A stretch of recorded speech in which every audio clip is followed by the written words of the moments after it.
write that down. Flower needs the rain.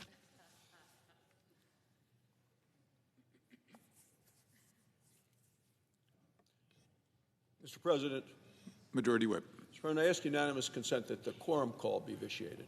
Without objection. Mr. President, yesterday, Chuck Schumer, Minority Leader of the United States Senate, came to the floor with his most recent ransom note. Of course, it wasn't serious. It's dead on arrival. Senator Schumer is demanding that the U.S. government send a check directly to the insurance companies of America for the tune of tens and tens and tens of billions of dollars, right from the government, mainlined into the bank accounts of the insurance companies of America. Chuck Schumer actually cuts the people, the American people, the taxpayers, out of the process.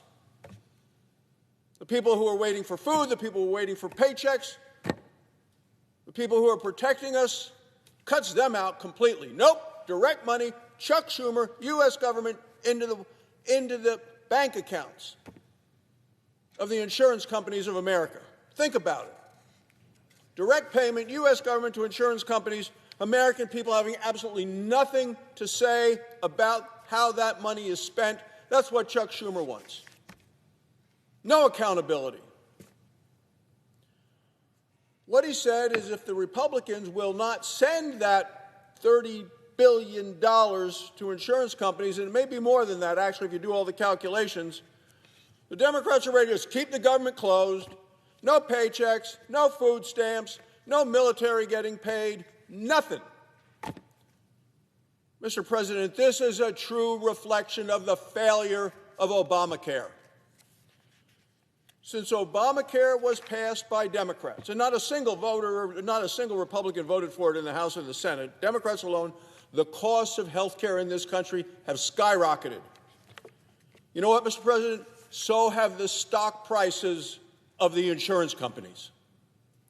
The average Obamacare premium has gone up by 221% since Obamacare passed. Remember when President Obama said that Obamacare would actually bring down prices? He said premiums would decrease by $2,500 apiece.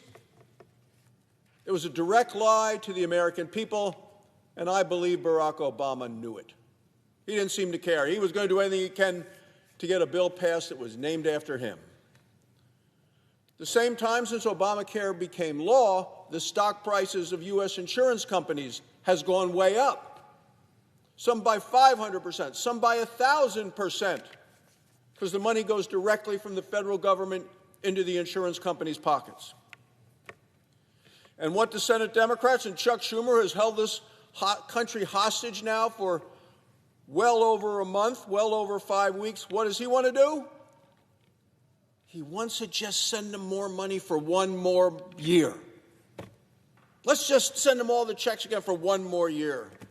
Republicans believe the taxpayer dollars should go directly to the people that are making their own decisions about health care for their families, not the insurance companies. Let the American people decide what works for them and their families. Remember, it were the Democrats who broke health care in this country. They broke it the very day that they passed Obamacare.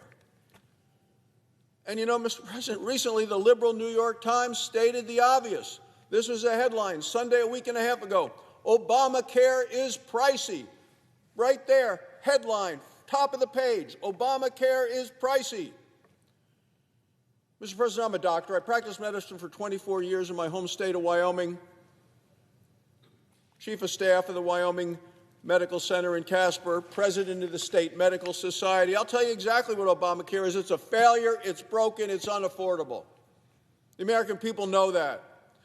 Now, Chuck Schumer and the Democrats want to spend and send another 30 or more billions of dollars to the insurance companies for the whole next year. This is a disgrace. It's not just a mistake, a disgrace. You know, Mr. President, there are Democrats that realize that Obamacare is a failure, failed to lower the cost of care, because just this week, on this very floor, Senator Peter Welch of Vermont admitted, quote, that Democrats did fail to bring down the cost of health care. You better believe they failed. We've been saying that for years. It's good to be here on the floor of the Senate with another physician who knows all of the same things. I know he's going to speak about this as well, Mr. President, because my question is, why are Senator Welch's Democrat colleagues holding our entire country hostage to double down on a program that they know is continuing to fail? It has failed and it continues to fail, and they want to send more money. Why are Senator Welch's Democrat colleagues holding the entire country hostage to double down on a law that has failed the nation with regard to our health care? From the start, Democrats started to realize it because they needed to paper over the terrible cost overruns that they saw with Obamacare, and they did it with juicy, permanent subsidies. When Joe Biden became president, Democrats said, oh, it's getting worse. We better put additional subsidies on top of the already juicy subsidies that were there, just to try to prop it up. They did it to further hide the failures of Obamacare. Well, the end of the Biden COVID bonus payments, as I like to refer to these new juicy subsidies, the add-on subsidies, only about 4% of next year's projected 20% premium spike comes from that. And what do we see? We see these new subsidies. They didn't lower premiums. They continued to try to hide the real cost of the premiums. They shift the costs. And who do they shift them to? They dump it on the taxpayers. And that's what Chuck Schumer is trying to do today. Dump it onto the taxpayers and sending more money directly to the insurance companies and keeping the American people out of the equation completely. Today, taxpayers are paying 93% of the cost of Obamacare premiums. This is a dramatic escalation from years before. And what did all of this extra spending by the Democrats buy? There's that much money floating around, Mr. President. The American people are left behind, don't have a right to look right at where it's happening. It brought waste, fraud, abuse, and corruption. Oh, yeah, there's been corruption. Last year, the American people filed over 200,000 complaints with the federal government because they were unknowingly signed up or switched into Obamacare plans. So how could that happen? 200,000 people either didn't know it or was switched. How does that happen? Because it happened without their consent. You look into those situations, these people had to find out about it and then complain to the government. So there are people that actually got switched, still haven't found out about it. Well, insurance agents and brokers get paid every time they enroll someone in Obamacare. They do. Get something for that. So we know that some are actually criminally manipulating the system. And that's where we believe those 200,000 complaints have come from. People who have been maneuvered and manipulated without their knowledge. But Senator Schumer continues to promote keeping the government closed until his buddies from the big insurance companies, whose stocks have soared now under Obamacare, get another $30 billion or more injected right into their bank accounts. That's what Chuck Schumer came to the floor yesterday and demanded. Government staying closed until you guys all send $30 billion directly to the insurance companies. We know what people across the country believe about insurance companies, Mr. President. Would the American people trust themselves to make these decisions or trust the insurance companies to protect them? Well, that's what Chuck Schumer wants to do, keep the American people out of it. And meanwhile, federal workers have missed paychecks for more than a month. Military families are worried about rent. Air traffic controllers are overworked. They're exhausted. Planes are being canceled. Flights are being canceled. People are concerned about Thanksgiving. Enough is enough. Let's be clear with what Republicans are offering. We're ready to reopen the government today, make sure everybody gets paid who's been working without pay for the last 5 or 6 weeks by passing a clean, continuing bipartisan resolution. That means funding the government at current levels, so we pay our military families, we pay federal workers, we fund food assistance to 42 million Americans. Now think about that. That's 42 million Americans. That's more than twice the number of people in this country that are on Obamacare. Yet Chuck Schumer and the Democrats are willing to deny food to hungry children who outnumber the people on Obamacare right now by 2 to 1. That's what we're dealing with here. And not just once have they denied it, 14 times the Democrats have voted to not pay the working people and continue to vote to keep the government closed. Mr. President, I know Republicans welcome a real debate about the many failures of Obamacare, because we believe Americans deserve quality, affordable health care, and they haven't gotten that with Obamacare. Reforms are needed that actually lower costs, to protect the taxpayers. The American people deserve a full debate about the unaffordability of Obamacare. Senator Schumer's offer does nothing to address the cost of health care, does nothing to lower premiums, does nothing to reassure the American people. All it does is make insurance companies richer and taxpayers poorer, and that is why it's dead on arrival. Republicans welcome the debate about having taxpayer money go directly to the American people versus this cozy relationship that Chuck Schumer wants to have with the insurance company, moving money directly to them. Mr. President, it is time to reopen the government. Thank you, Mr. President. I yield the floor. Suggests the absence of a quorum. Clerk will call the roll. Ms. Alsbrooks.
I'd ask unanimous consent to terminate the quorum call. Without objection. Thank you. So here we are on a Saturday, beautiful outside. Every day gets better for us. If you're trying to get through the airport today, probably not true.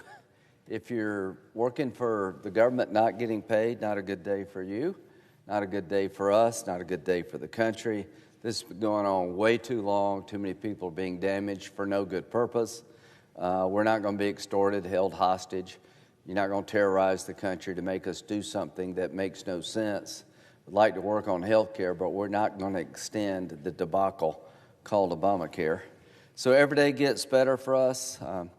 You need to ask yourself in America, is that true for you? I don't think so. Let me tell you who has a good day today. The healthcare insurance companies.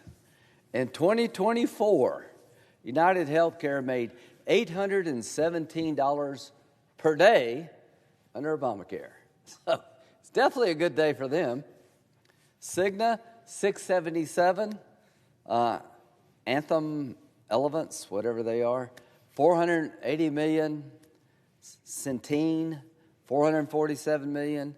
CVS, $358. Humana, $322. And lowly, Molina, $112 million a day. That's what healthcare companies get under Obamacare every day.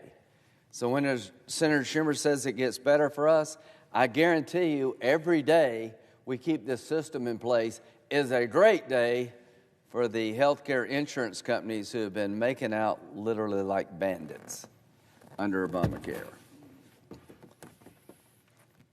In case this job doesn't work out for any of us, you want to go into the healthcare business? Big upgrade. United Health Group, CEO made $26.3 million. Cigna, $23.3. Molina, $21.9. Centene, $20.6.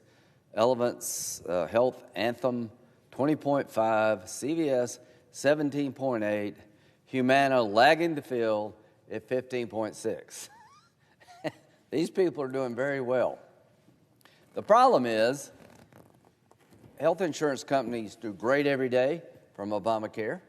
All these healthcare CEOs are doing fantastic, but you, the consumer, not so much. You were promised when Obamacare passed in 2010, President Obama said every family in America who participates in this thing will have about a $2,500 savings in premium reductions. It's been like 100% increase. You just didn't miss it a little bit, you missed it a lot. This thing is unsustainable. Why do you call something the Affordable Health Care Act when every 5 minutes you're asking me and the presiding officer to dump $350 billion in it to keep it afloat? It's not affordable. It's never been affordable. The only people winning from this are health care insurance companies, CEOs, and it needs to stop. And why is the government shut down? The government is shut down because our friends on the other side are insisting we continue this program for another year. I'm not going to continue it for another day. I'm not going to pour tens of billions of dollars through Obamacare into healthcare insurance companies with the result being your premiums have increased by 100%. We're going to stop that. We'd like to work with you to come up with a better deal. Here's the good news. It wouldn't take much to make it a better deal. But if you're wondering what kind of deal it's been for healthcare companies, United Healthcare Group, 1,177% increase in their stock prices since Obamacare. Look at these numbers. I mean, 822, 414, 490, 859, 604, 595% increase in stock prices after the passage of Obamacare. These are the big winners, not you. And we're going to break this healthcare cartel. We're going to take this money that's flowing to insurance companies, and we're going to try to get it directly to you, the consumer, so you can have more purchasing power and actually, over time, create more competition and lower your health care prices.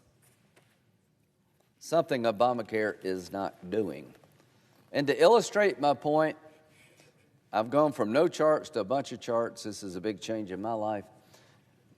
Even I can understand that. That's like a rocket ship compared to the rest of the economy. So what have we discovered in the last few days? We have discovered that the subsidies under Obamacare are a windfall for insurance companies. We've discovered that every day we talk about health care as it is today, they're making a gob of money, hundreds of millions of dollars a day. We've learned that these health insurance companies have had stock increase prices unlike any other sector of the economy, and it all happened after Obamacare. They promised you lower premiums. Your premiums have doubled. What's happened? The big winners, insurance companies, and insurance companies are doing the Democratic Party's bidding. They're signing up people for Obamacare that haven't made a claim in 3 years. For every person they can find, they get money. So they got an incentive just to stack this thing with people, whether it's good health care or not. So what did President Trump say today? He said, he recommended to all the Republicans, stand your ground, break this cycle, take the money away from health insurance companies, and let's flow it to the people to give them more purchasing power and stop the money-sucking health insurance companies from taking tens of billions of dollars out of Obamacare. So the Affordable Care Act is not affordable. There is a better way. We're going to insist on that better way. And to my Democratic friends, we're not going to extend this program for a year because that would be unfair to the taxpayer. That would continue a health care system that's out of control. It would enrich insurance companies even more.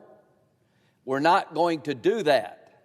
We're going to replace this broken system with something that is actually better for the consumer to meet the goal of lowering health care cost. So you have to understand, terrorizing the public is not going to get us as Republicans to continue a very bad health care bill. We're not going to do it. We will talk to you, President Trump will, all of us will, about how getting better value is possible, how lower premiums is possible, but you got to change the fundamental precept of Obamacare, which is proven to be anything but affordable. That's like the Inflation Reduction Act. All it did was cause inflation. The Affordable Health Care Act has become unaffordable. Obamacare is growing faster than almost any other thing in health care because it's designed to enrich health care companies. The more people they sign up, the more money they get, and it's not about quality. It's about stacking as many people as you can under the umbrella of government-run health care, and apparently it doesn't matter if the government-run health care is working. It does matter to us. We would like to get a better return on investment. So I want to congratulate President Trump. He has gotten into the game today. He's given us a pathway forward. I'm going to heed his advice and counsel. I am not going to extend the unaffordable health care, Obama health care program for another year, another day. There's a better way. President Trump talked to me this morning. He'd like to sit down and see if we can come up with a better solution. I know we can, but we're not going to do it while the government shut down. This is day 37, 38, whatever day it is. Every day is hundreds of millions of dollars to these insurance companies. Every day we've shut the government down is families who work for the government have no money. We're hurting our national security. We're hurting morale. It's getting dangerous to fly. So stop it. End this madness. We tried to shut the government down to build a wall. We eventually built the wall because it's a good idea, but shutting the government down to build a wall wasn't a good idea.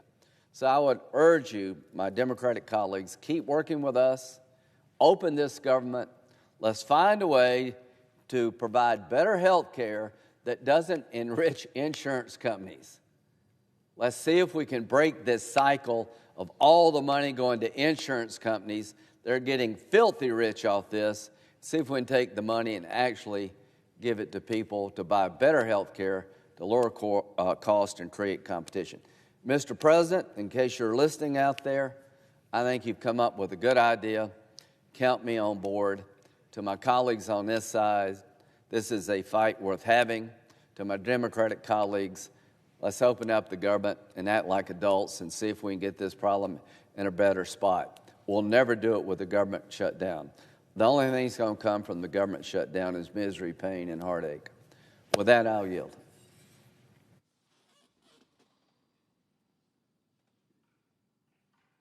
President. Gentleman from North Dakota. Madam President, I'm pleased to join my colleague from South Carolina on the floor and really want to echo and emphasize what he's talking about.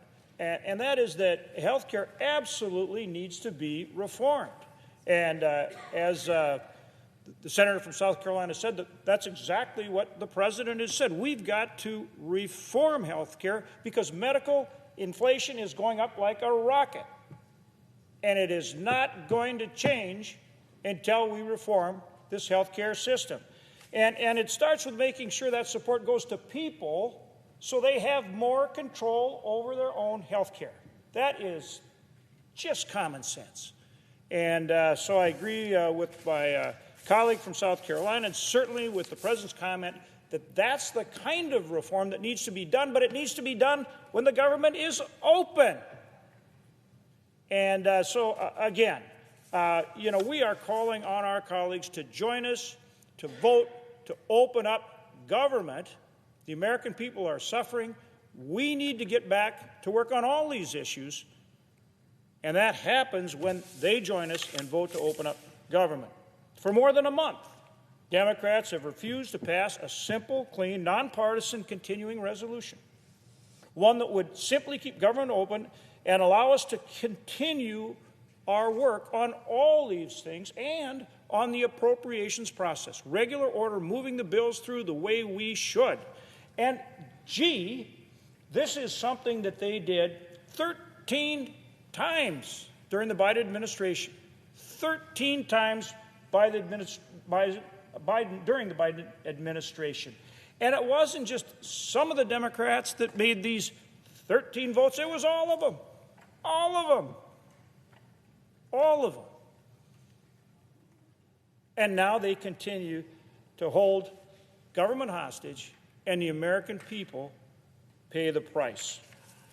For more than a month, Democrats have put programs like SNAP at risk, jeopardizing support that 42 million Americans rely on to help put food on the table. For more than a month, Democrats have refused to support women and young children who rely on WIC programs for supplemental nutrition assistance. Emergency funding for that program is nearly exhausted. For more than a month, Democrats have refused to provide educational opportunities to the 750,000 children who participate in the Head Start program, many of which are in danger of closing soon or have already been shuttered. For more than a month, Democrats have refused to pay federal employees, including our military, our National Guard, air traffic controllers, and TSA agents, those who keep this nation safe. These individuals are maintaining critical services for our nation while facing major personal financial uncertainty. The Department of Transportation has been forced to order air service reductions across the country in order to protect the safety of the traveling public, as fed up and tired air traffic controllers continue to go without pay. The men and women of our armed forces are waiting in line at food banks and struggling to pay their rent. Madam President, the American people are suffering. This shutdown is not governing. Senate Democrats need to vote with us to reopen the government so we can continue our work on full-year appropriation bills. As I said just a minute ago, during President Biden's administration, Democrats passed the same kind of clean, short-term CR 13 times. Now they want to add extraneous policies just to keep the government funded. The Appropriations Committee has advanced 8 of the 12 appropriation bills with strong bipartisan majorities. We have passed 3 of those bills on the Senate floor with more than 80 votes, and we're ready to move on them today and to get back to regular order and the appropriations process, govern the right way, fund priorities, find savings to address the deficit where we can, and make sure we are doing our work on behalf of the American people. Madam President, it is long past time for Democrats to vote yes to reopen the government. It is time to resume governing on behalf of the American people. It's that simple. With that, I yield the floor.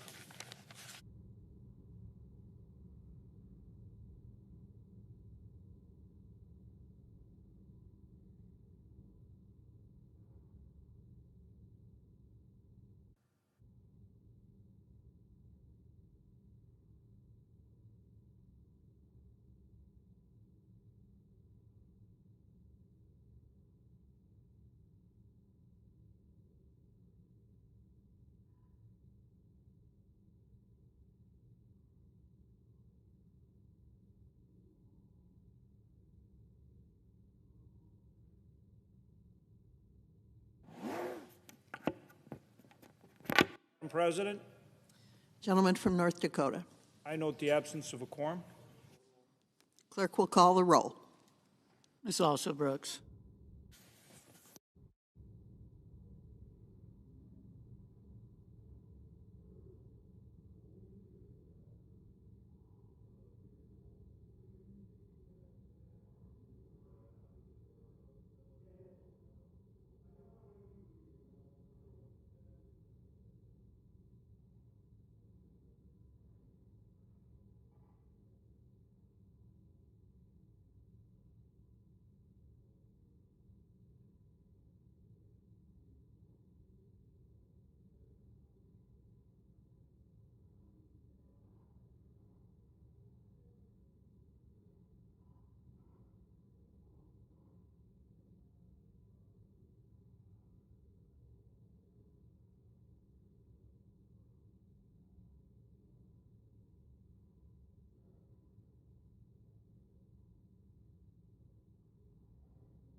Democratic leader. Ask unanimous consent the quorum be dispensed with. Without objection. Well, Madam President, the blast radius of the Republican shutdown grows even larger. This morning, tens of millions of Americans remain in limbo as this administration continues its crusade against SNAP. The Supreme Court has allowed the administration to withhold benefits as the case makes its way through the lower courts. For this administration to go all the way to the Supreme Court just to get out of having to pay SNAP benefits for hungry kids is pathological levels of vindictiveness.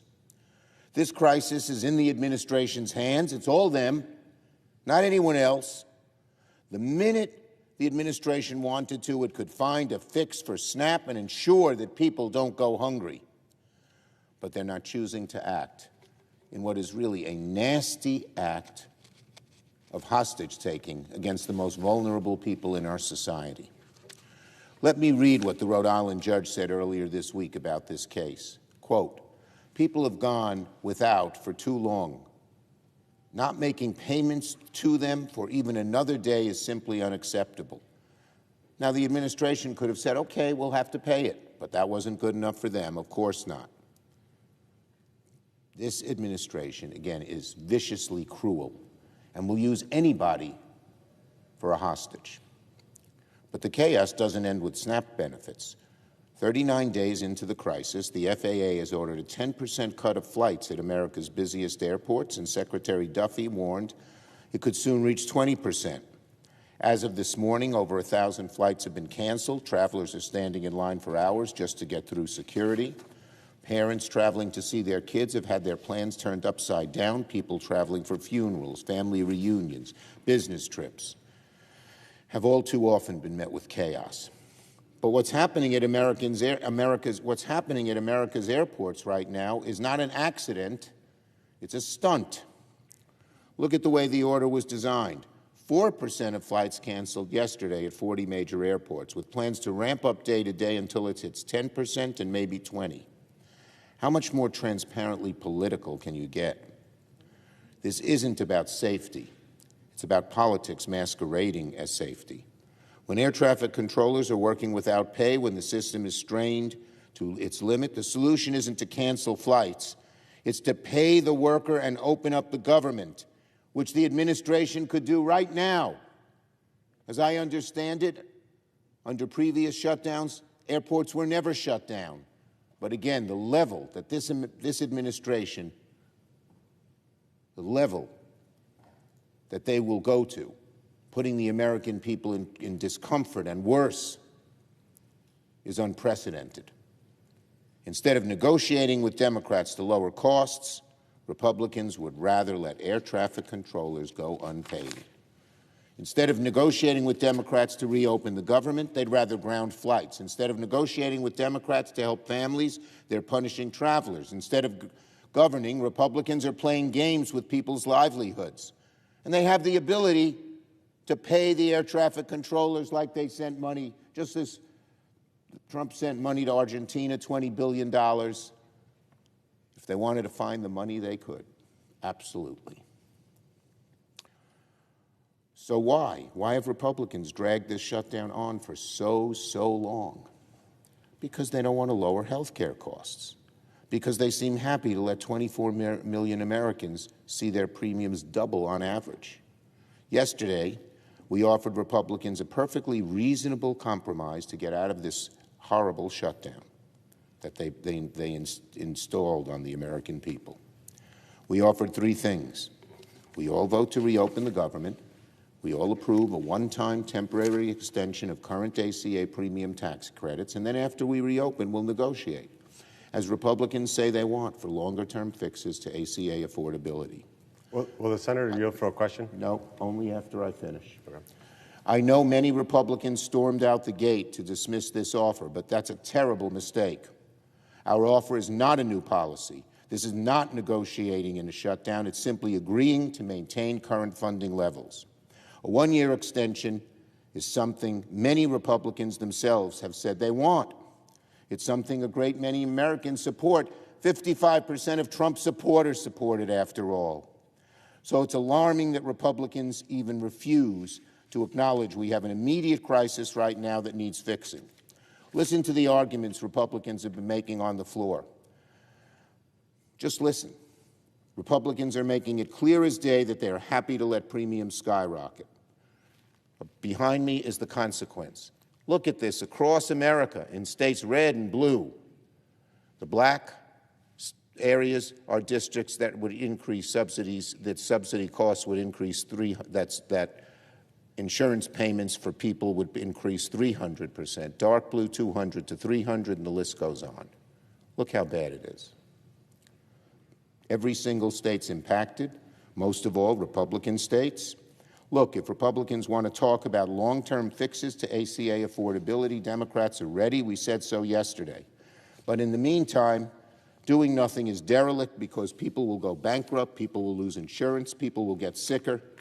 And that's what will happen if this Congress fails to act. Republicans must act. I yield to my colleague from Ohio.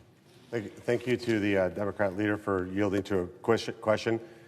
Have you put forward a proposal that we can read that you referenced in your speech, what says a clean continuing resolution with the extension of the ACA Biden COVID credits? Yes, as we spoke yesterday. So there is I will not be interrupted. No, my question is there a proposal in writing that we can read? There is a proposal that is very simple.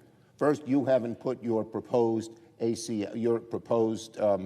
fix to the ACA, the new one, which Leader Thune has spoken about on the floor, so we can't give you a counter in writing. But it's very simple, because we have two sentences we would add to any proposal, which would extend the ACA benefits for 1 year. That's all, plain and simple. And the leader can put that in his proposal on opening up the government. So it doesn't need a vote. It can't be blocked by anybody. It's the right thing to do. Would it still have no income caps, so people who make $1 million, $2, $3 million a year? As we said, if he would have listened to my speech yesterday, once we pass the 1 year fix, so people right now are in difficulty, we would sit and negotiate that. The leader has said he won't negotiate before. We're willing to negotiate once the credits are extended, plain and simple. And we made that in our proposal yesterday. So for 1 year, people making millions of dollars would still receive these COVID-era subsidies? The bottom line is the senator from Ohio ignores that 99% of people, you want to hurt people making $10,000, $50,000, $90,000 and hold this up? We can fix what the gentleman said in a negotiation, but don't have people who are every day being hurt by paying thousands of dollars more that they can't afford. I know that the senator from Ohio cares about the billionaires. We care about average working people. I yield the floor. So just to be clear, Ms. President. It's recognized. So just to be clear, what you heard from the minority leader was the following. I just want to recap it for those of whom I missed. Number one, he acknowledged that the Democrats have actually not put forward a written proposal that people could look at. Number two, he acknowledged that his plan would be to allow millionaires, let me just say that clearly, people making millions of dollars would receive Biden-era COVID Obamacare subsidies. You heard that right. No income cap. I was going to ask him before he stormed out of the room, because evidently he doesn't want to hear any opposing views or actually engage in meaningful negotiation. He would have heard me ask the next question, Madam President, which is, would he continue $0 premiums, which we know for a fact have enormous levels of fraud? If he had stayed, I would have asked him a third question. Does he want these monies to go directly to insurance companies? Let me repeat that, Madam President, because I don't think the American people have been told the truth here. This money does not go to people on Obamacare. This is a check written from the federal government to the wealthiest insurance companies on the planet. He wants no income caps, millionaires getting COVID subsidies. He wants $0 premiums that are filled with fraud. And he wants to enrich insurance companies even more. And because he can't get that, here's the irony. There's federal workers, military, TSA, the clerks here that aren't receiving paychecks, that might get their health insurance canceled because we're not sending the premiums in. He's doing this to help people who have made millions of dollars already with this flawed health care system. And, Madam President, to make it worse, he admitted, right here on the floor of the United States Senate, the minority leader admitted that he has actually not submitted a written proposal to allow the Senate to consider. And let me just say one last thing, and I'll yield my time to the senator from Louisiana, who last night I want to give him enormous credit. Honestly, phenomenal proposal. I love what you said, which is instead of sending this money to insurance companies, why don't we send it to the people directly? Let them be empowered to hold insurance companies accountable. Let them make the decisions. I find it laughable that he says, I'm for billionaires. I'm somebody who worked my entire life in a private sector, and according to financial disclosures, he has a higher net worth than I do, and he's been a politician his whole life. So I don't know the math around that. But I'll yield the floor to my great colleague from Louisiana, who sadly, by the way, I want the cameras don't pan the room. There's no Democrats here listening to what you're about to say. And you're here because you're a good man, because in your heart you want to fix this.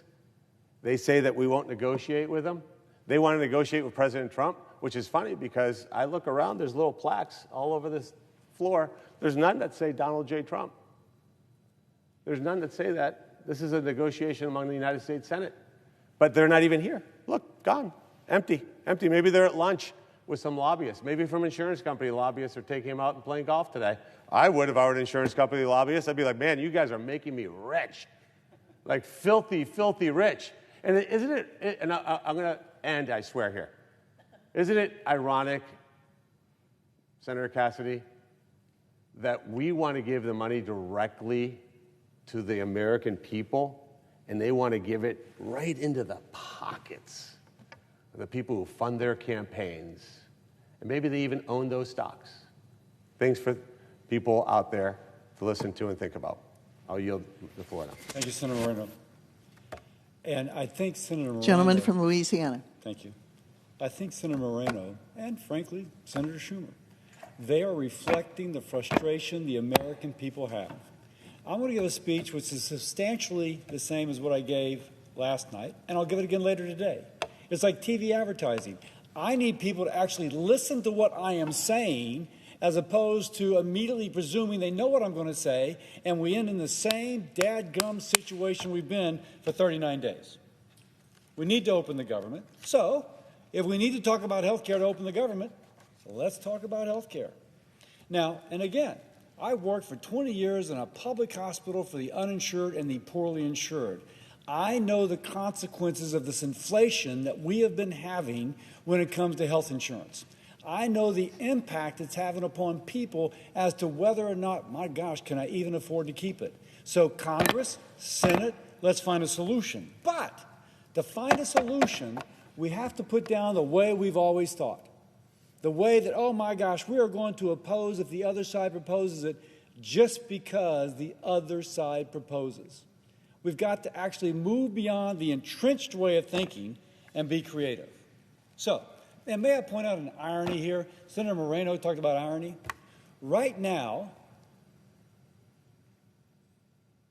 the Republicans are trying to return to the original ACA model in which money went straight to the patient, but not to the insurance company. At some point, it wasn't funded, and so the first Trump administration allowed a workaround, and that workaround has led to these high premiums.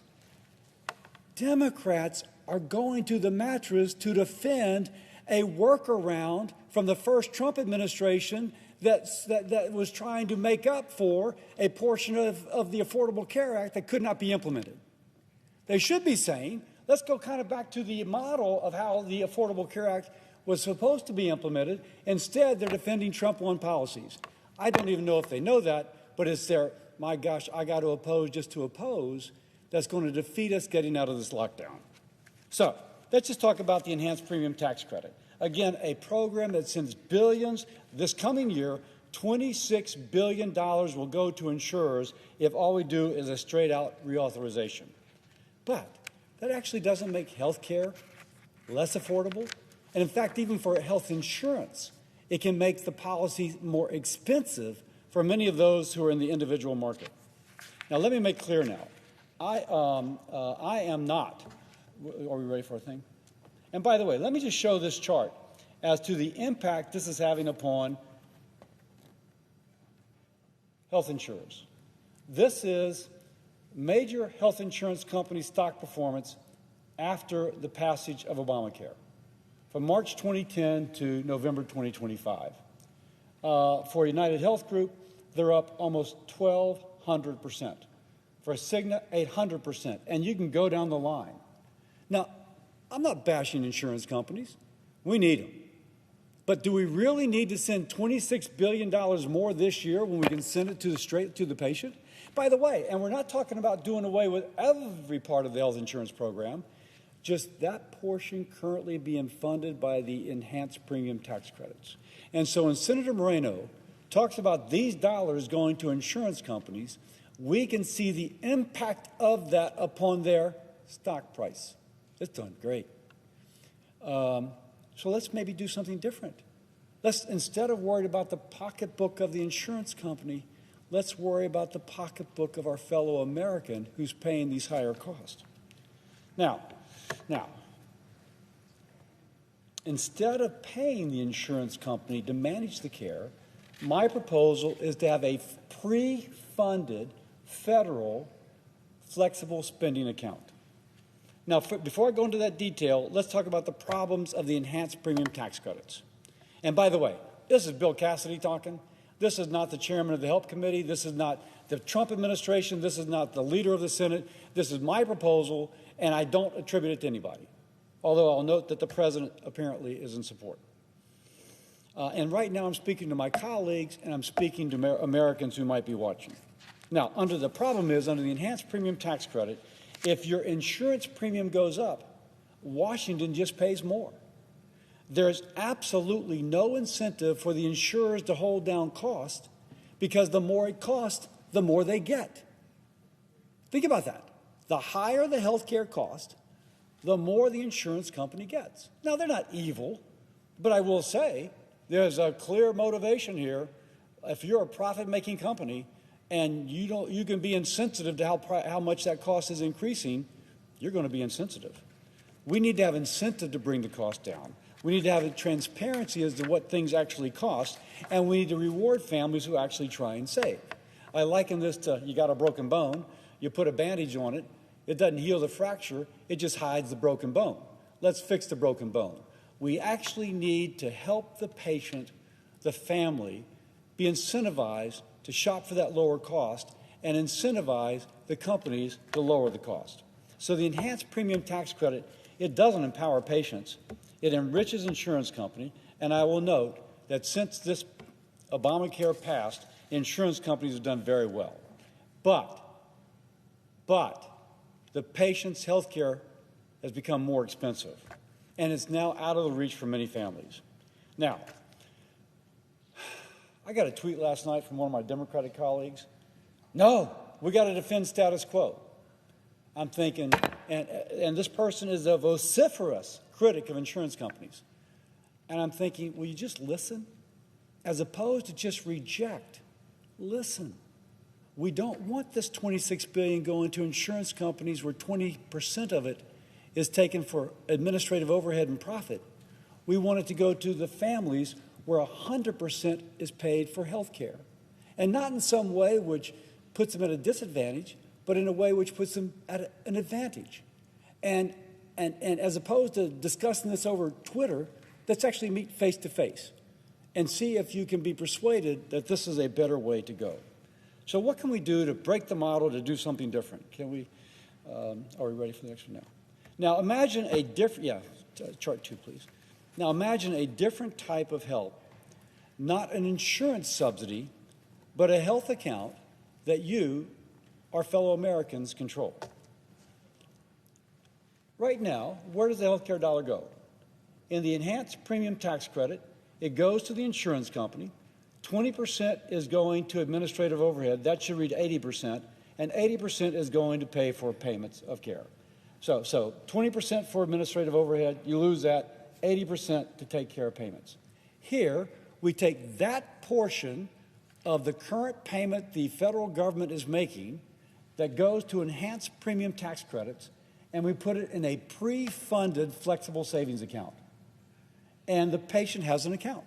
My wife and I have one of these. It works pretty well.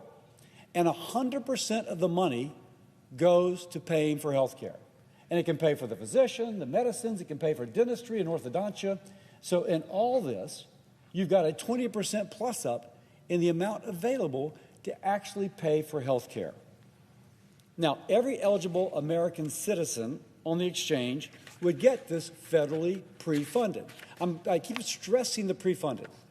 In the health savings account my wife and I have, we're on an Obamacare exchange, we actually take a portion of our income and we designate it to go into the flexible spending account. But here, we would take a value equal to the amount the person would have otherwise received from the enhanced premium tax credit, and we put it in the flexible spending account. And it pays for real-world expenses. I just mentioned, it pays for dental care. It pays for eyeglasses. Keep in mind, many insurance policies on the exchanges don't pay for dental care, and they don't pay for eyeglasses. It's something extra that you have to purchase. In this case, the flexible spending account would allow that to be done. Prescription drugs, your routine medical services and preventive care. It does not go for premiums, though. It goes to the patient, and the patient then uses it as she understands helps her family's budget the most. Now, by the way, let me just give a shout out to the president. He recognizes we have a problem. He knows the insurance market is broken. He put out a tweet last night favoring this approach. And you can't read this because it's too much language, but you see it's from Donald J. Trump, and bottom line is he wants money to go to patients and not to insurance companies. And the response to that from one of my Democratic colleagues was, oh, we're taking money from insurance companies. No, we're taking that portion that would be part of the enhanced premium tax credit, and we're putting it in a pre-funded flexible spending account. If people would just listen as opposed to automatically reject, and if people would realize that Democrats are defending a Republican workaround to something that Obamacare tried to do, but they wrote the language poorly so it couldn't be implemented, maybe they would stop and reconsider. Why am I part of this totally ironic situation where Democrats are fighting to the death, keeping the government closed almost 40 days because we want to defend Trump 1 administration policies? The irony here is incredible. So, the president's posting that we need to redirect these enhanced premium tax credit subsidy amounts to our Americans so that they can get their own health care. So, I agree with the president. We need to give the money to the patient and bypass the insurance company for this portion of what they would otherwise receive. Now, I've also been told, sounds great, Bill, but it sounds complicated. 72% of Americans working for a government entity, federal government, state, local, have access to a flexible spending account. 47% of those in the commercial market. Hundreds of millions of Americans have access to these accounts. My wife and I have had an account for several years. This is not complicated. Now, my wife and I are on the small business Obamacare exchange. It's not offered on the individual exchange, but it's offered on the small business exchange, the one that Congress is on. So, but the point is, we are already doing this. If you say it's complicated, you say it's complicated, and yet we're already doing it. So I'm not quite sure where the complication comes. It's like saying it's complicated to play a football game, but we've been playing football games every Friday, Saturday, and Sunday. No, it's not complicated. We know the rules of the game. The players know who they are. They go out and they play, and we have a score. So, by the way, if there's going to be some bureaucratic obstacle to getting some rule change in order to make sure we can take it from one exchange to the other, even the people that hate President Donald J. Trump will admit that guy can get the bureaucracy to do things. If there's anybody in Washington, D.C. that can get something done when a bureaucrat says it can't be, it is Donald J. Trump.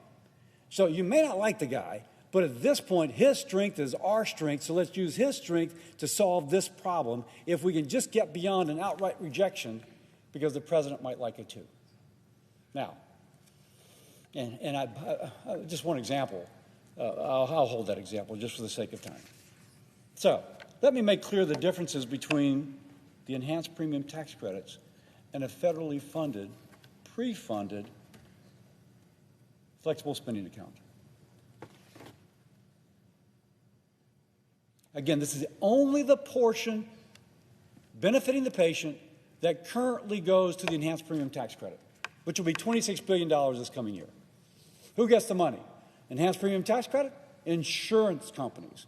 Under a pre-funded flexible savings account, patients and families. What can it be used for? Insurance premiums. For patients, real care. Doctor's visits, dentist visits, glasses, prescriptions, boom, real care. Who makes the decision? The insurance company? No. In the pre-funded FSA, it is the patient making the decision.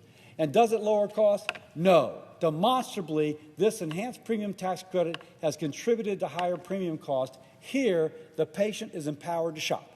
If I can get my medical my mammogram, my MRI cheaper here than there, I'm motivated to do that because it leaves more money in my pocket.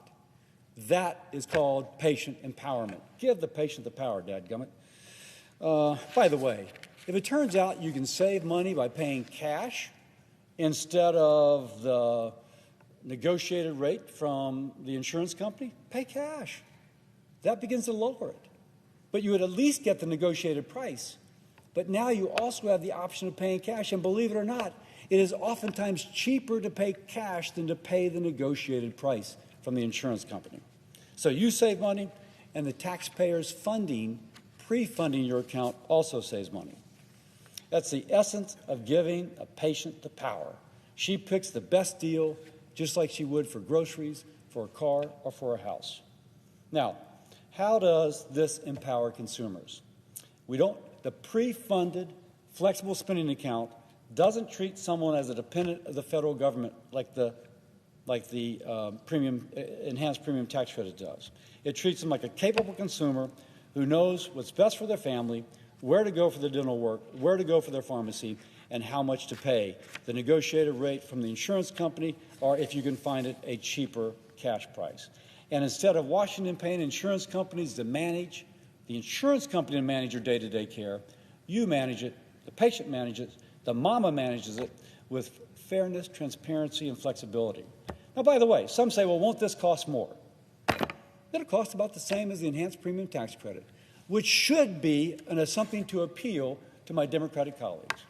By and large, we would take the same money going for the enhanced premium tax credit, and we would put it into these pre-funded flexible savings accounts.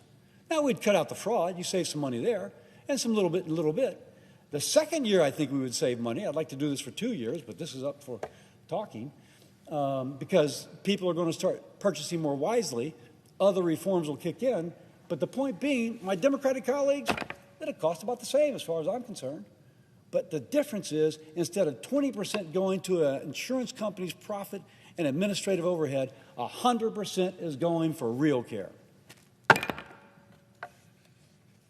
So, this isn't just fiscally responsible, it is common sense.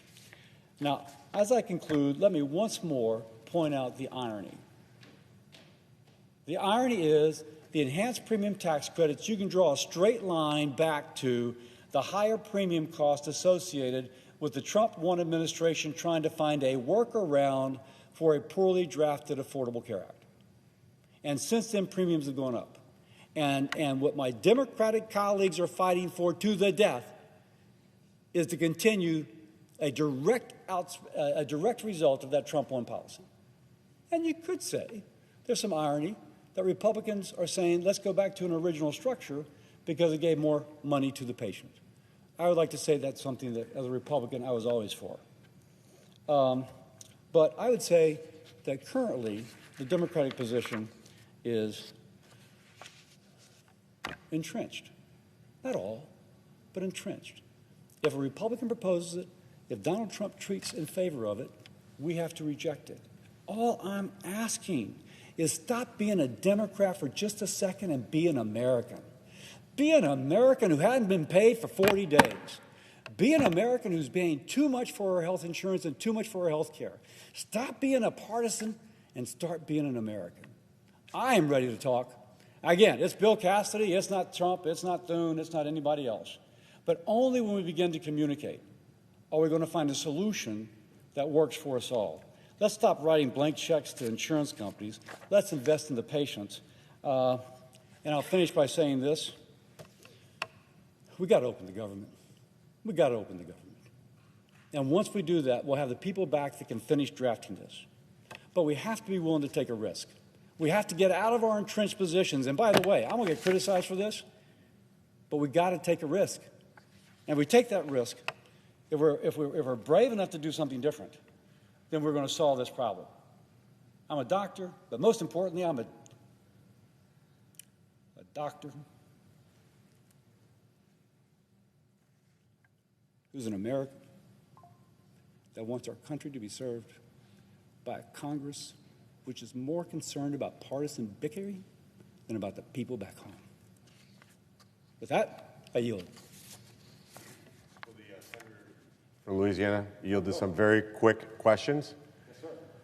First question I have for you, senators: how many Democrat colleagues are in the chamber today, right now? Unfortunately, none. So zero. Not one single Democrat is in the chamber listening, debating, having a dialogue with you. Question number two: if you're a union worker in my state, Ohio, do these Biden, Obamacare, COVID-era subsidies lower their health costs? Absolutely not. If you're somebody on Medicare, no matter where you are in America, do these COVID-era Biden, Obamacare subsidies lower your deductibles? Absolutely not. If you get private insurance through a small business like the one I used to own, do these Biden-era COVID subsidies lower your health care costs? Does nothing to benefit those people you're describing. If you're unfortunately somebody who is having a tough time and you're on Medicaid, you're disabled, children, do these Biden-era COVID subsidies lower your deductibles or your out-of-pocket costs? No. So none of the people I just mentioned. Not union workers, not people on Medicare, not people on Medicaid, not people on private insurance, not unions that negotiated incredible rates. None of them will see lower health care costs. Am I accurate in that? You're absolutely accurate. Who stands to gain by the federal government writing a check for $26 billion to do what the Democrats want in order to open the people's government? Well, insurance companies most directly, and there will be lower premiums. But just to be clear, the money goes directly to the insurance company, correct? Correct. It doesn't go through the pocket of the consumer. So if for example, I want to go find a doctor that's going to offer treatment for less money because my deductible's too high, this doesn't help me because I'm not getting the money. It's going to go to the insurance company, correct? Correct. And Senator, you're so smart on this topic, and you're the chairman of the Health, Education, Labor, and Pensions Committee. Is that true? Correct. Who was the previous chairman? Bernie Sanders. Bernie Sanders. Okay. Bernie Sanders was chairman when, again, just to be clear, last Congress. which would have been through 2024? Yeah, he's for 2 years. And the Biden-era Obamacare subsidies were extended in 22, is that correct? Correct, I think that's right. To expire in 25. To expire in 25. So who voted for the expiration date of 2025? Not Republicans, rather Democrats. So just to be clear, the Democrats voted to have these subsidies expire this year, correct? Correct. To your knowledge, was there a hearing last year in 2024 in which the Democrats got together and say, whoa, these Biden-era COVID Obamacare subsidies, we set them to expire in 25. We should really make them permanent or extend them. Was there a single hearing in your committee about that topic? There was not. So, wait, I'm confused. They set the expiration date at 25, and then they didn't have one hearing to say, my God, now how about in December of 24? They knew they lost the election. Did they have an emergency meeting in December of 2024 and said, these Biden-era COVID Obamacare subsidies are going to expire. We don't know the Republicans are going to extend them. We need to do that. Did they add it to the continuing resolution that funded the government in December then, when they had total control of this chamber? Did they do it then? They did not. So this is a political stunt, and the American people need to see it for what it is. My career, I negotiated my whole life. Negotiations about leverage, would you agree? Yep. What leverage are the Democrats using in this negotiation? Unfortunately, shutting down the government. What does that mean, shutting down the government? Who's the leverage? Is it air traffic controllers that aren't getting paid? The Capitol Police that aren't getting paid? Yesterday, we tried to fund federal workers who are forced to work. Is that true? Correct. Democrats voted that down. Is that correct? Correct. Would you have a hard time walking into this building, Senator, and seeing those Capitol Police officers out there and your staff and knowing that you voted not to pay them? I cannot imagine feeling good about that. Knowing that you walk by TSA to go to your lobbyist retreat in Napa Valley, and you know that you are responsible for them not getting paid, that they're your leverage, SNAP recipients, Head Start recipients. They're using the American people's suffering as political leverage. That's how far gone the Democrat Party is. What you're offering would hurt insurance companies' pocketbooks, would it not? Insurance companies will do pretty well no matter what. But this would hurt their pocket. But it would take $26 billion that would instead go to an insurance company, and instead it gives it to a family for the. I always use the feminine. Women make all the decisions in healthcare. It would give her the ability to make a best decision for real care for her family, finding the best value for her dollar. 100% of it would go to her, to all of those, and they would make a better decision. Two final questions, and I will yield the floor. Our great senator from West Virginia needs to speak. $26 billion. $26 billion, a number that most Americans can't even conceive. The government is staying closed because Democrats want to give $26 billion more to insurance companies, and you're proposing to give that to the American people instead. Is that accurate? Absolutely. Last question. The COVID Biden-era subsidies were set to expire in 2025 by Democrats. Did you know that when they had power, they set the EV, electric vehicle subsidies, to expire in 2032? Wait. So just to understand, the EV subsidies did not expire until 2032, but this subsidy for people's health insurance expired this year. Correct, and they were $7,500. You could lease a Rolls-Royce, a Mercedes, a Lamborghini, and if you did that, the government would give you $7,500, Madam President. I want the American people to think about that when they understand how far gone the Democrat Party has gone. Thank you for your presentation. Yield.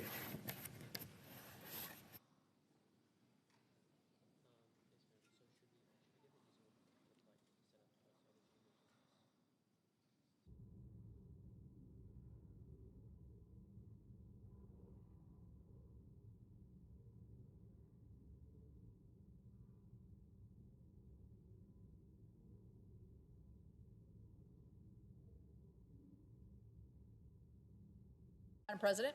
Senator from West Virginia.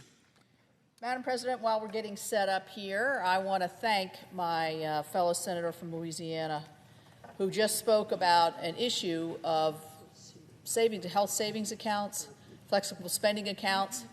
You know what always gets me about the pushback on something like this? When people are going to be able to make their own decisions and have the money go to them rather than an insurance company, for some reason, the other side always underestimates the real intellect and the real thoughtful decision-making that go on in families every single day, no matter what your socioeconomic, how much money you make. They always underestimate the voter, and they're underestimating the ability of a family to make a decision about their own health care when they do that. So I congratulate him for his thoughtfulness, as always, and really common sense and really simplicity of what he's really saying. So if anybody's been outside today, and I know many of you are here working, unfortunately, it is an absolutely gorgeous day. Great day for football. Beautiful sun, not too hot, not too cold, gorgeous day. But for a lot of people, it's not a good day. A lot of people around this country are wondering when they're going to get to go back to work, when they're going to get paid, how they're going to feed their families, is their trip going to be canceled? All of this has been put on to the American people, and here we are again, day 39 of the Schumer shutdown. And what is there to show for it? Well, nothing, except a lot of pain on a beautiful day. The chart here, I'm going to put up here myself, is something that I think really hasn't been talked about enough, but it's really something we need to focus on because it shows the fairness of what's going on today.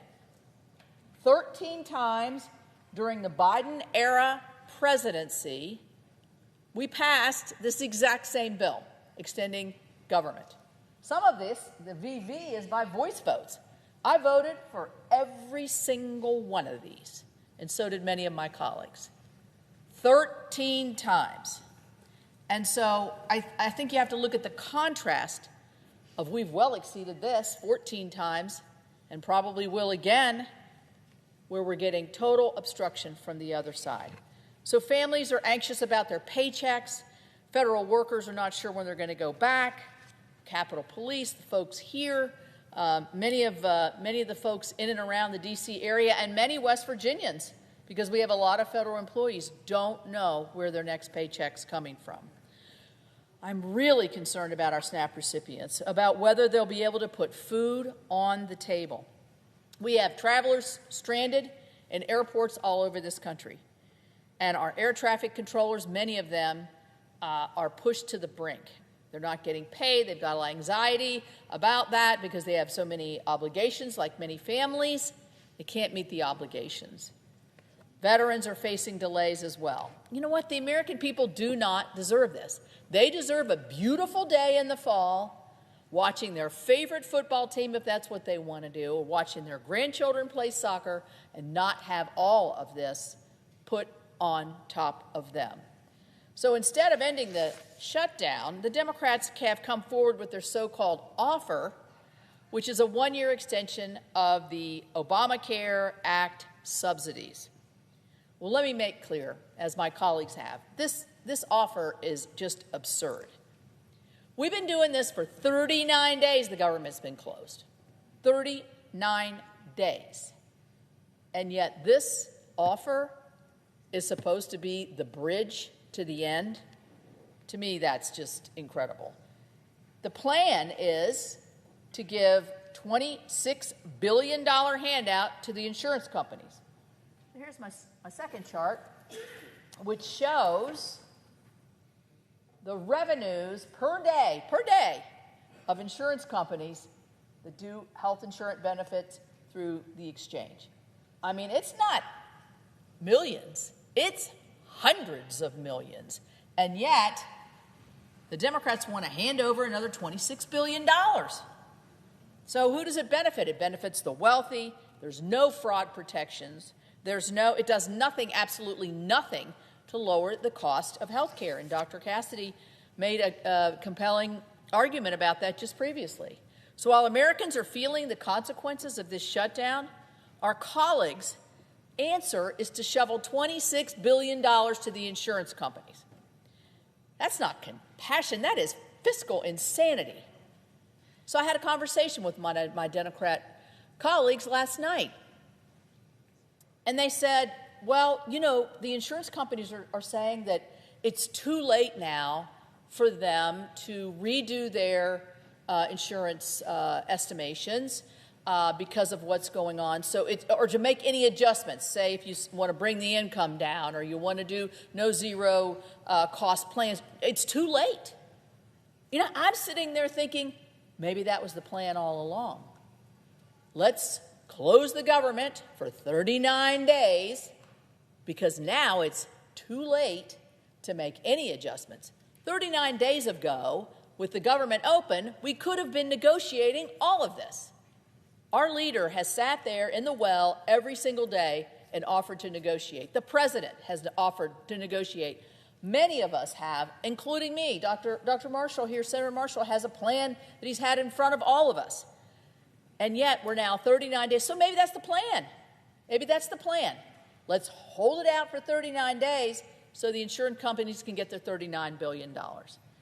And let's not forget what these subsidies are from. They're out of the COVID era, from the health care that they created and proudly call Obamacare, which none of us voted for. And these bonuses were never meant to be permanent, never, or they could have attempted to make them permanent themselves. So they set them to expire this year, and the irony that they want to have them expire next year, right before an election, is not lost, I don't believe, on any of us. So instead of doing their job and simply reopening the government, this is not a hard exercise here. This is open the government.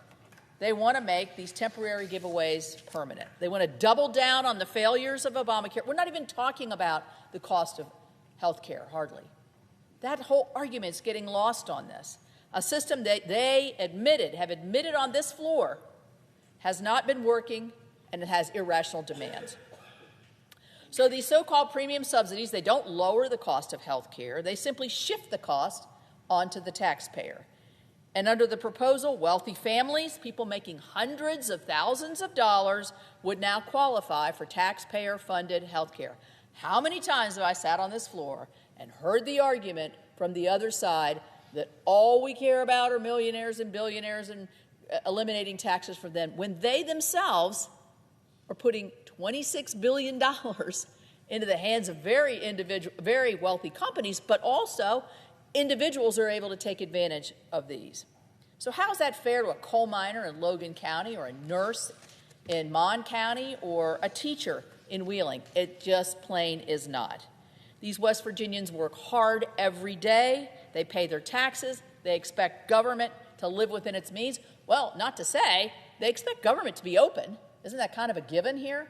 Government to be open and not hand out big bonuses to big insurers or the wealthy. So meanwhile, because of this shutdown, real people are paying the price. My state of West Virginia, not just thousands of families and people, hundreds of thousands of people are losing their SNAP, have lost their SNAP benefit, which they rely on every month. So when I think about that, what do I think about? I think about the young mother who's maybe a single mother with 2 kids, who's working hard every day but can't get insurance through their employer. They're working hard every day. She's got to be frantic, so concerned about how is she going to care for her kids.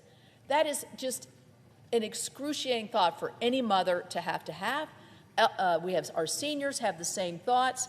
But these benefits are a risk because the Democrats won't do something simple like open the government. Our federal employees, our park rangers, our mine safety, my mine safeties, I've got a lot of coal mines. Mine safety inspectors are very thin right now, not doing a lot of their work. People who keep our communities safe, they are forced to wait, to wonder, and to worry. And it is a worry. Family, we're getting ready, we're leading up to Thanksgiving. People make plans in advance. They don't buy their ticket the day before they fly. They make plans in advance. In our family, our kids are married, so one year we get Thanksgiving and one year we get Christmas. So we're making a plan a year in advance to when we're all going to get together and be able to share fun times with our families. But now we got long lines, we got canceled flights, and growing frustration. All this chaos and uncertainty is so avoidable. 39 days is shameful.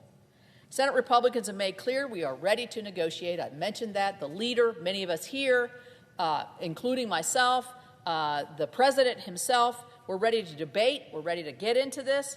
We're not going to negotiate until the government is open. That is such a reasonable proposition. And they will not take yes for an answer. I thought the irony that the Democrat leader used Senator Thune's words. Senator Thune, every time he talks, he says, take yes for an answer. And he tried to turn it on it, and I'm turning it back to him. You guys take yes for an answer and see where we are.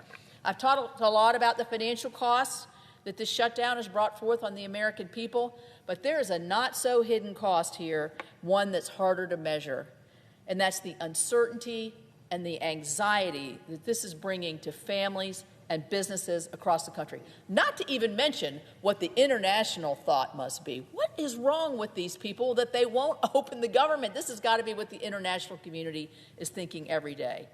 So, the worry about where your next paycheck will come, when you'll be able to go back to work, when things get back to normal, when I can sit in the stands at my home football game and actually not have all these burdens on my mind. These costs can't quite be measured, but they are very, very real. So I have a hard time believing that my colleagues on the other side have truly grasped this impact. I don't know who they're talking to, but we're getting phone calls, personal conversations all day long talking about the cost of this shutdown. If they did grasp it, they wouldn't have dragged us out for 39 days. I've heard the news reports that some of them are feeling emboldened because of an election on Tuesday. So really? We're going to hold that young mother who's got those 2 kids, we're going to hold her hostage of whether she can feed her family because we have a political advantage? That is just a shameful thought in my opinion. But apparently, by their own words, it's real. You know what? There's no political advantage to a shutdown. I've been through so many of them. I've voted many times to reopen the government. There's no political advantage to having our government shut. So I'm also a member of the Appropriations Committee, and I have to say, after many years of stagnant, we've passed bills out of committee, including my bill to fund the Departments of Health, Education, and Labor. It is historically a very challenging bill to pass, but we passed it out of committee with bipartisan support. It's waiting here to be brought up to the floor. We passed 3 bipartisan bills through the full Senate, and hopefully we'll be able to vote on those shortly. Leader Thune has fulfilled a commitment to bring these bills to the floor with more to come. Because you know what? That's what legislating is all about. That's what legislators do. So one of the great frustrations to me in this whole process is that the members who supported these bills in committee and on the Senate floor now won't allow us to move forward on these bills. So today I urge my Democrat colleagues, stop with the gimmicks, stop with the political advantage and the political theater, stop holding the government and the American people hostage to a partisan wish list. West Virginians don't want political gains. They want their government open, they want their benefits secure, they want their leaders focused on results. Let's reopen the government, let's restore certainty and sanity, and then let's let the hard work of reforming our health care system in a way that lowers costs and empowers patients. Patients and families. We could have been doing this for 39 days, by the way, but we can't until the government reopens. That's what leadership looks like, that's what government looks like, and governing, and that's what the American people deserve. Thank you, Mr. President. I yield the floor.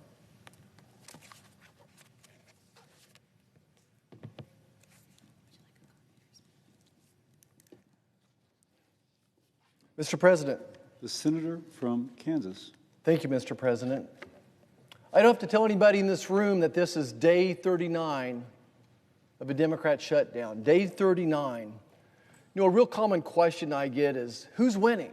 Are the Republicans winning? Are the Democrats winning? Mr. President, I would tell you no one wins when there's a government shutdown, and especially when it goes on this long, and it's certainly not the American people.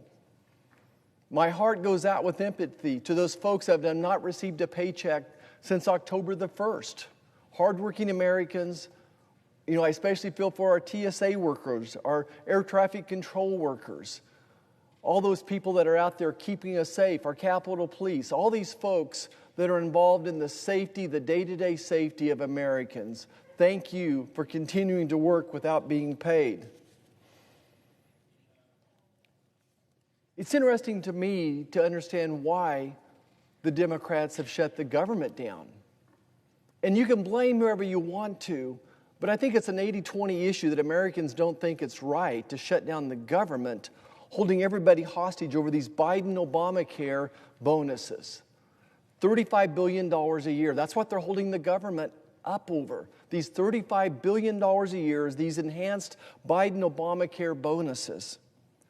That's 0.5% of the federal budget that we're keeping everything else under wraps for. $35 billion that's being given, by the way, to insurance companies another subsidy to insurance companies.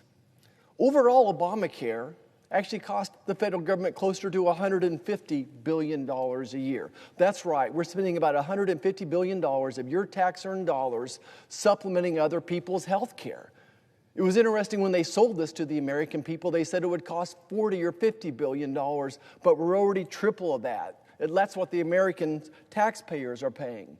That's $400 million a day. That's right, we're giving insurance companies $400 million a day of stipends from the ACA, from Obamacare, taxpayer money, $40 million a day. If you look at this Obamacare overall, by the way, there's about $25 billion of fraud, and we're going to get into that in a second. And again, there's $35 billion of these Biden-Obamacare bonuses, and overall it's a $150 billion a year project. These dollars are funneled straight into the coffers of big insurance cartels through Obamacare subsidies. All the while, they deny claims. Think about what insurance companies are doing today. Through prior authorization and other issues, they're able to deny claims, to jack up costs for everyday families, sending many into bankruptcy. All the while, they're boosting their profits, driving up their stock value. Now, what do you mean, driving up stock values? You know, there's driving up stocks and there's driving up stocks. And I think we take a look at this one chart here, and I believe that President Trump put this on Truth Social today as well. United, this is since Obamacare was enacted. United Healthcare Group is now up almost 1,200%. This is their stock price, 1,200%. Cigna's at 800%. I know you're feeling sorry for Humana at only 500%. Molina here at 859% as well.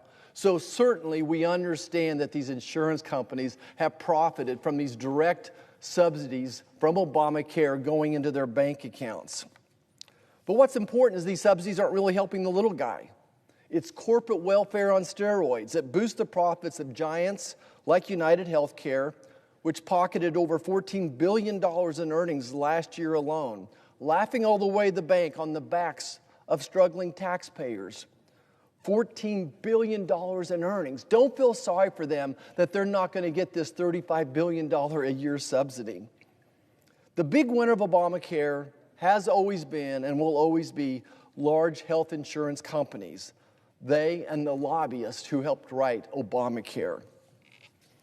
I want to remind everyone, though, that the ACA ended up being not so affordable as well. Premiums are up over 200%, sometimes 400% since its conception. And we're expecting another spike of 25% increase in premiums. Regardless what Congress does or doesn't do with Obamacare, the premiums are going to go up 25%. And for the most part, the government stands to pay for that entire increase. The way Obamacare is set up, you pay a percentage of your income. So if the insurance rates, if the premiums go up 10%, 20%, 100%, the government is going to subsidize and take care of all that increase. And that's one reason why the insurance companies wrote Obamacare this way. There's basically no recourse. They know whatever they make the premium, that the government's going to pay it. That's why it's not working. And what else? Obamacare, like Medicaid, is not meaningful health care. With an average deductible of $5,000, that's not meaningful access to health care. Obamacare is an abstract failure. It's expensive, it doesn't work, it doesn't give you access.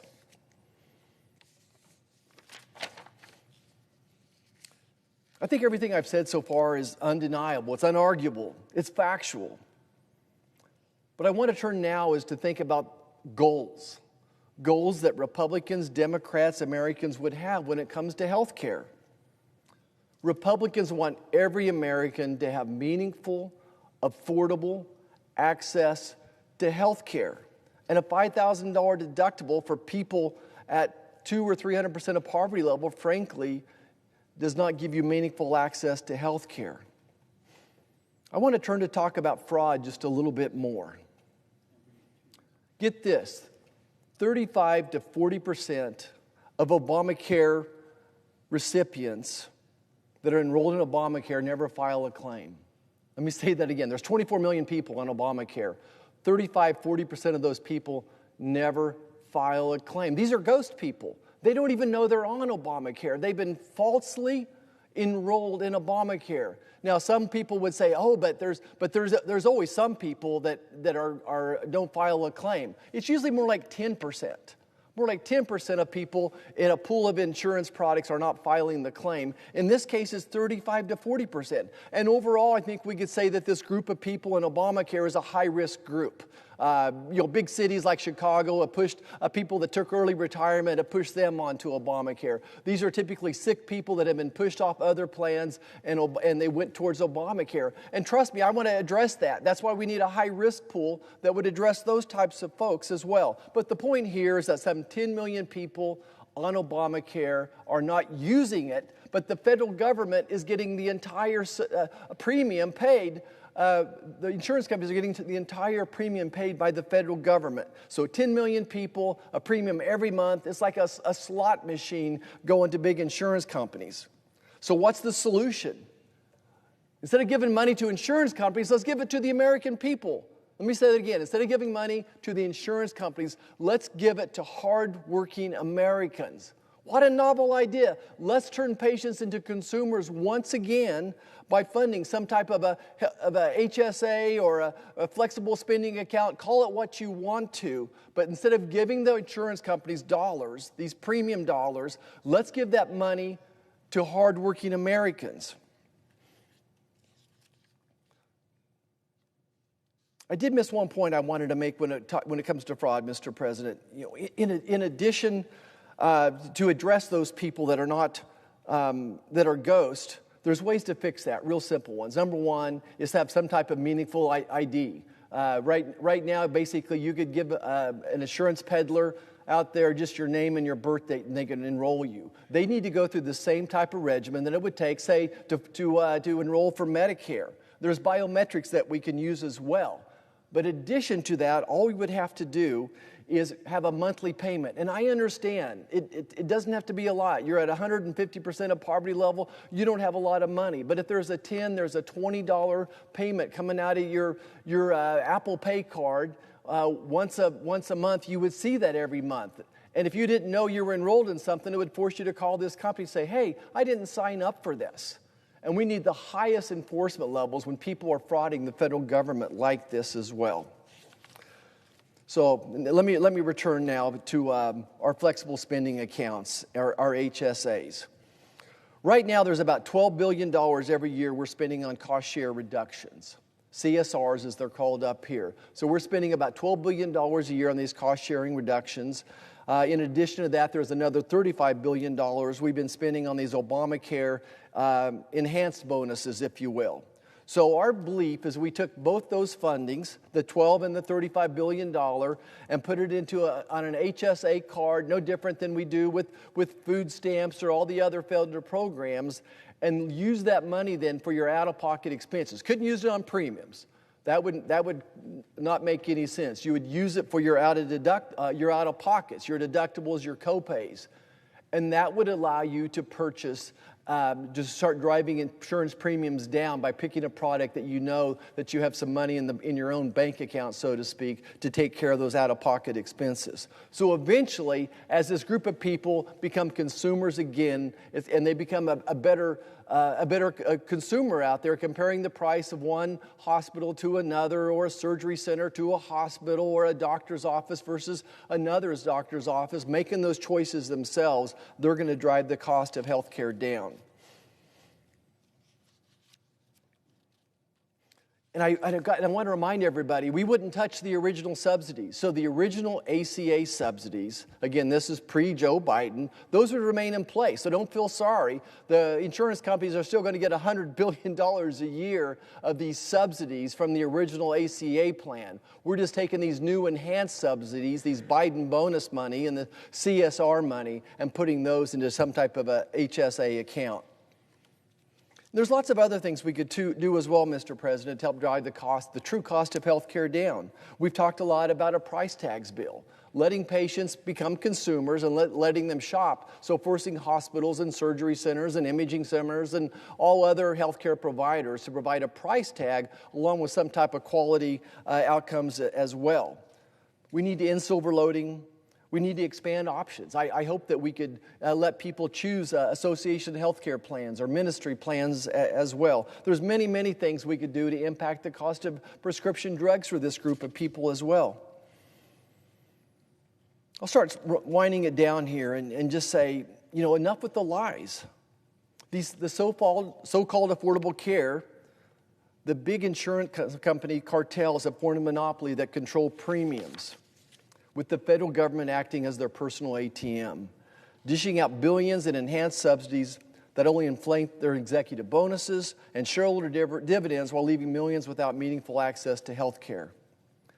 It's time we demand an end to this rigged system where insurance behemoths rake in tens of billions of dollars in revenue, yet rely on some $150 billion in yearly government handouts under the ACA, turning public health into a private profit machine at our expense. Our carrot and stick approach uses federally funded FSAs, HSAs to encourage mindful spending and reward efficient users by converting a portion of their savings into a retirement account eventually. All of this fosters consumerism. If you think about the ACA, we're spending $6,500 a year of federal dollars per each patient, $6,500 per year per patient. We're not spending any more than that on Medicaid.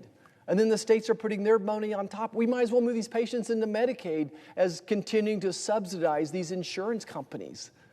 It makes no sense to anybody up here, but yet we continue to throw good money after bad money. In this case, we're keeping the federal government closed because of this insane program. And maybe it's just pride. Maybe it's just pride of my friends across the aisle that they won't admit that the ACA, the Unaffordable Care Act, Obamacare, was a failure. It destroys competition, it destroys consumerism. Overregulation always leads to consolidation of industry. We've seen it with insurance companies, with hospitals. We're seeing it now with doctors' practices even. It's going to be hard to fix this overnight. This has been the law of the land for 15 years. But everything where we are today, the reason that rural hospitals are going broke, the reason that we have $5,000 deductibles, the reason that premiums are going up 25%, it's because of the Obamacare rules. Again, the insurance companies wrote Obamacare. Their lobbyists, big hospital systems, they're the ones that wrote Obamacare. And here we are. They've been on the gravy train now for over a decade. $150 billion a year for these 24 million people. Mr. President, I want to open the government. But I can't be forced to throw good money after bad money. So many of us want to fix health care. That's why I came here. Fixing health care, it won't be easy. It's 18% of our GDP. But there are fixes out there. It'll take a bipartisan effort. It's going to take months and not weeks and not days to fix it. And all I can do is, I've outlined a plan here. If my friends across the aisle would embrace just two simple concepts of dealing with fraud, and instead of giving money to big insurance companies, that we give it to hardworking Americans. I think that's the framing two pieces of a very good health care package, a very good bipartisan health care package. So I'm asking you to come across the aisle, to shake our hands, say, yes, let's get to work on that. But in the meanwhile, we need to get government opened. Thank you, Mr. President. I yield the floor.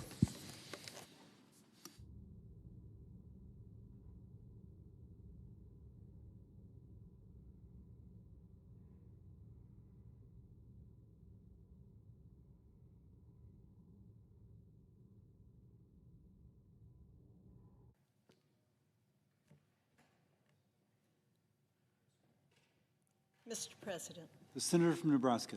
Thank you, Mr. President.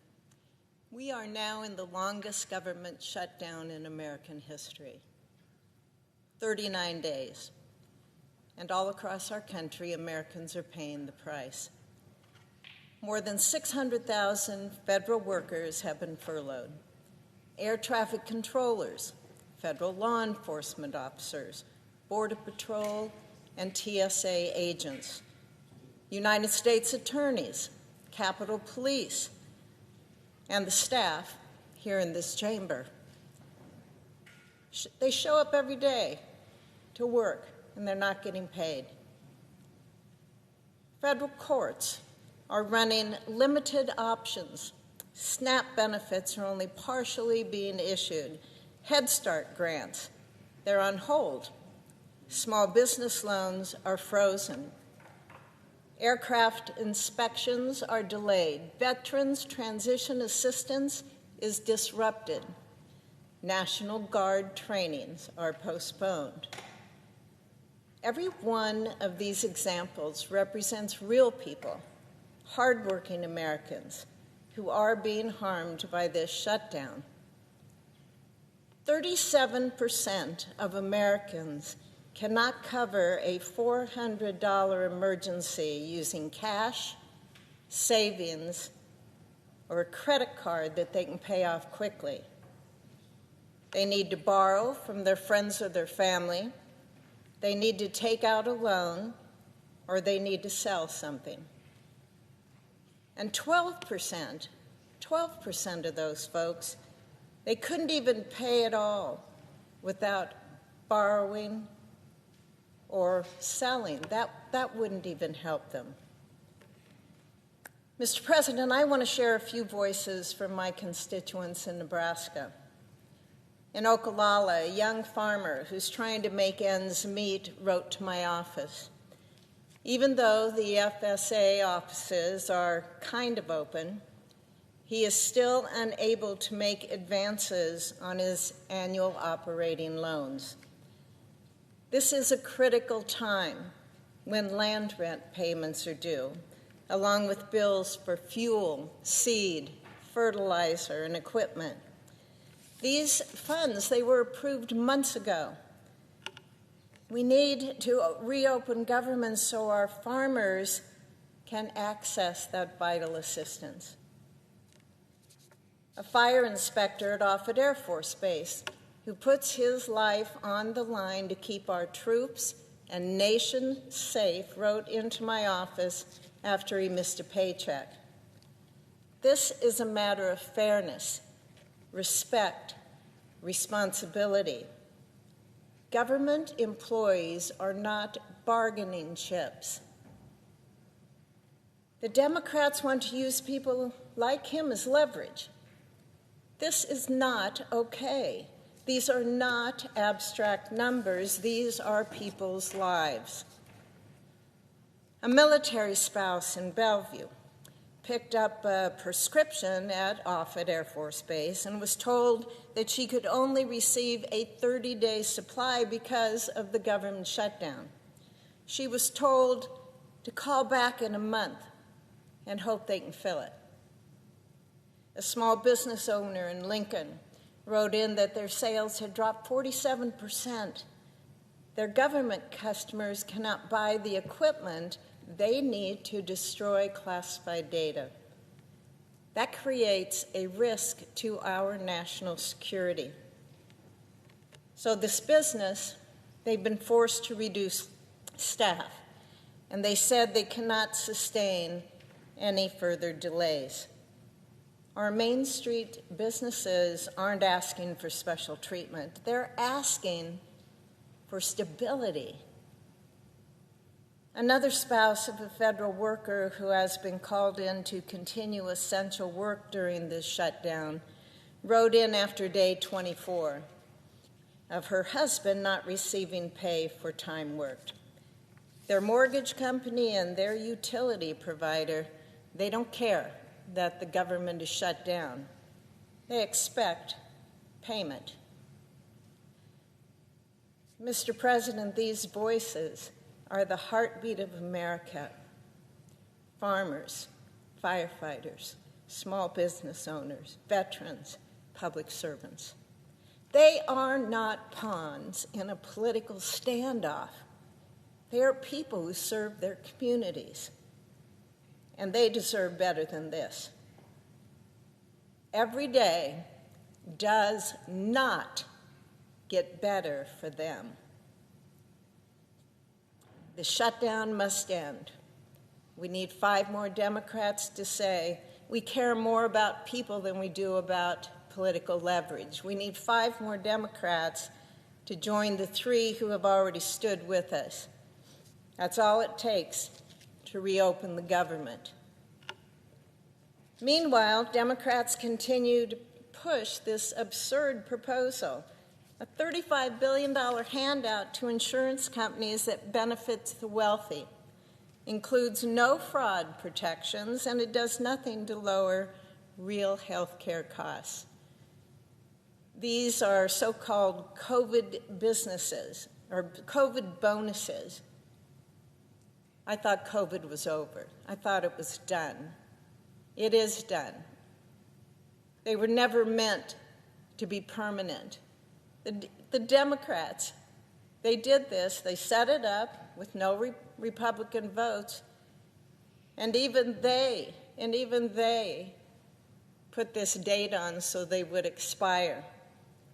But now they want to extend them, doubling down on a failed system that shifts costs to taxpayers and even subsidizes wealthy families, because there is no limit set on these COVID bonuses. There's no limit set on what a family can earn. There's no limit set on the take-home pay of hundreds of thousands of dollars, and you can get a bonus. Look at this chart. A lot of my colleagues are using it. It shows the huge increase in stock values for insurance companies under Obamacare. Insurance companies are the winners in this scheme that was set up by Democrats. Well, unlike my colleagues on the other side of the aisle, I don't work for the insurance companies. I work for the people of this country and the people of Nebraska. And Senate Republicans are ready and willing to discuss real solutions to make health care more affordable. But Democrats must first open the government. Mr. President, the American people deserve a government that works. They deserve leaders who put service above politics, people above partisanship, and common sense above the chaos. It is time to reopen the United States government. Thank you, Mr. President. I yield the floor.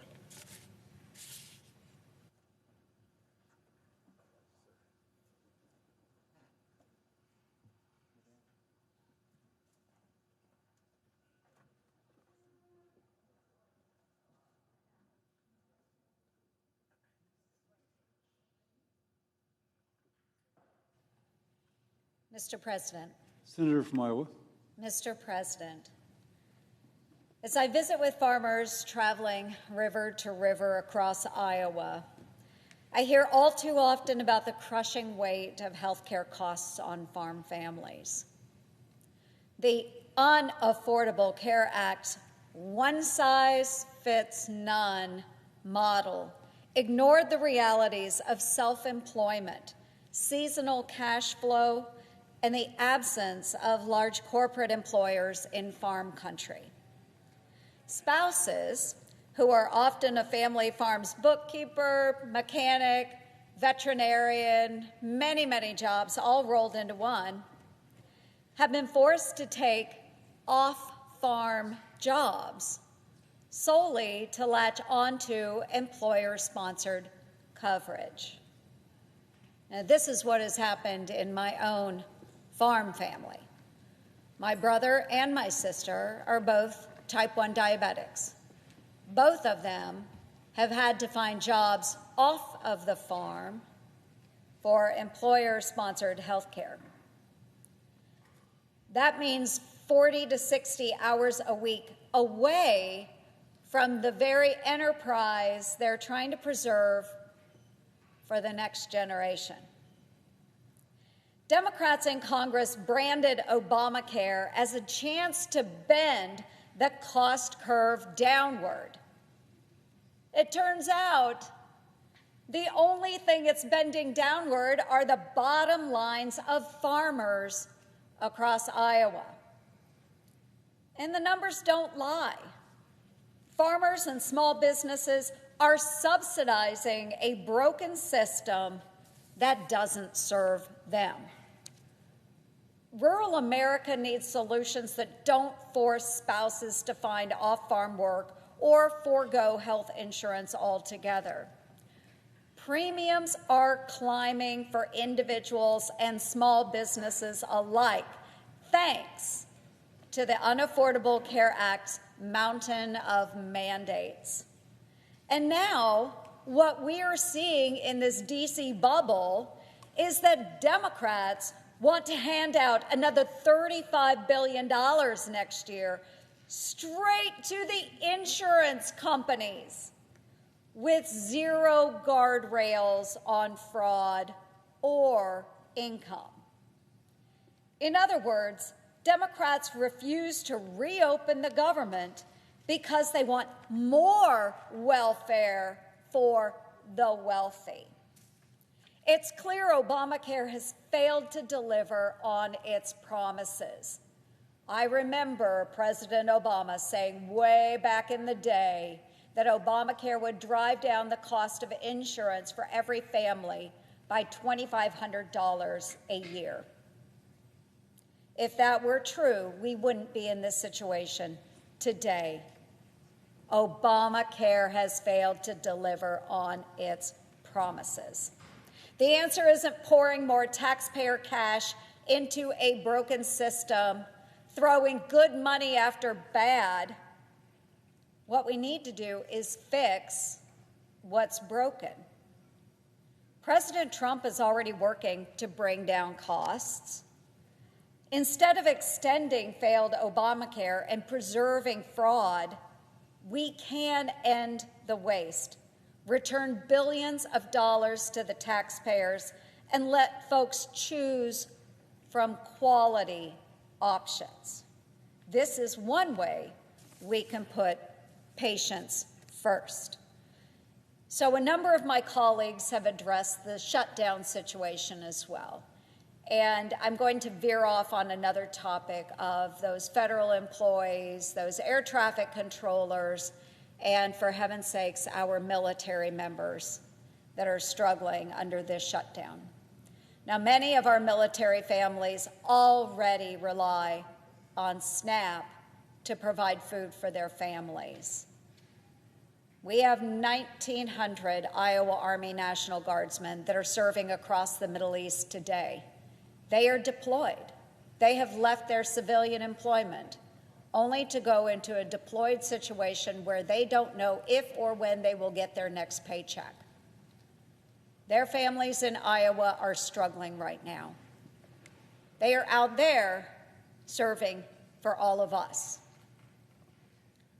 My daughter is also a soldier in the Army.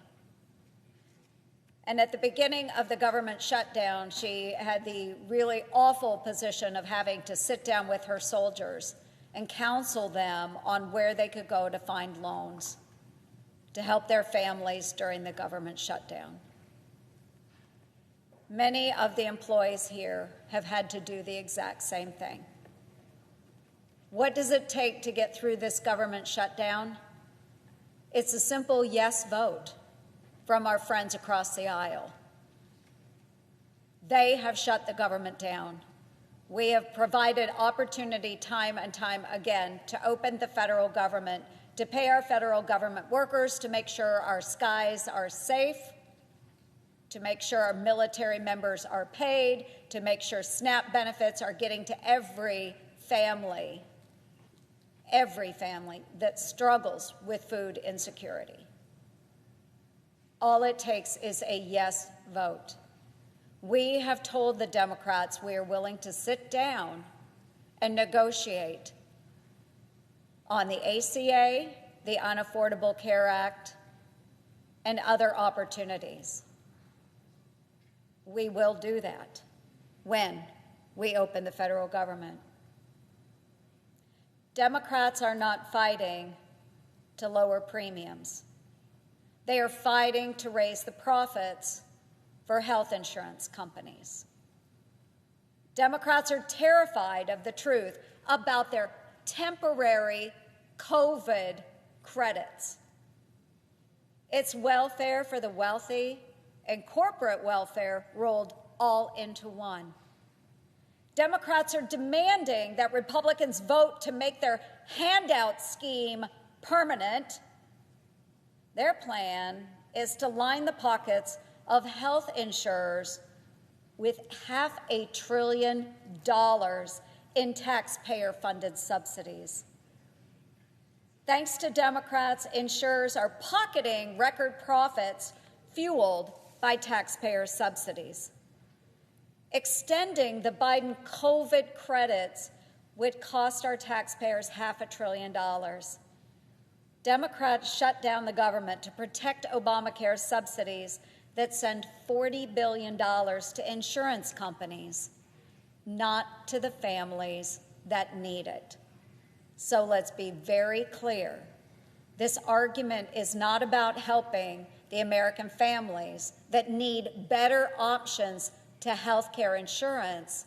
It is about sending large wads of money to health insurers. Let's come together and figure this out, folks. We are the United States Senate. We are the U.S. government. This never would have been allowed to happen when I was serving in the United States military. You come up with courses of action, you decide on the best course of action, and you follow through in that mission. We expect our service members to do this every single day. They are at the behest of the United States federal government. We need to open up the federal government, ensure they are paid. Let's take care of their families. Let's take care of the food insecure folks, not just in Iowa, but all across the nation. Let's make sure our farmers are able to make their farm payments this fall. All it takes is a simple yes from our Democratic friends. And with that, Mr. President, I yield the floor.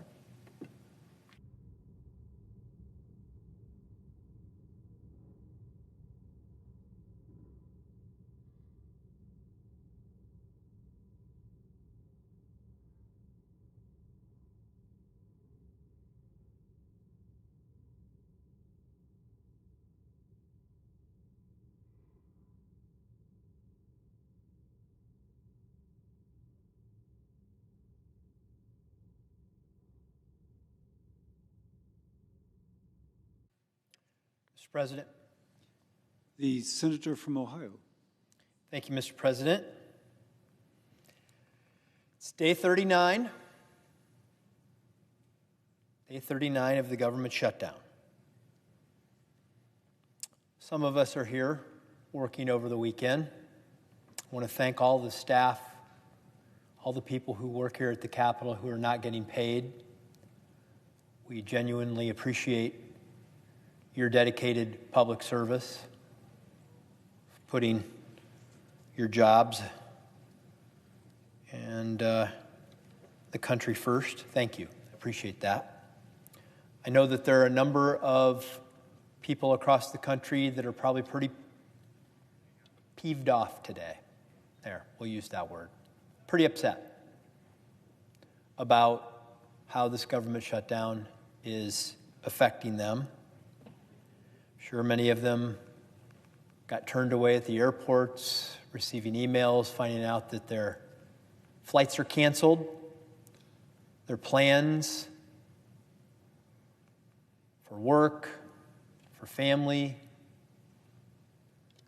are canceled. And for what? A senseless government shutdown. I know that there are a lot of people who are struggling. They don't know when it's going to end. They haven't been paid in over a month.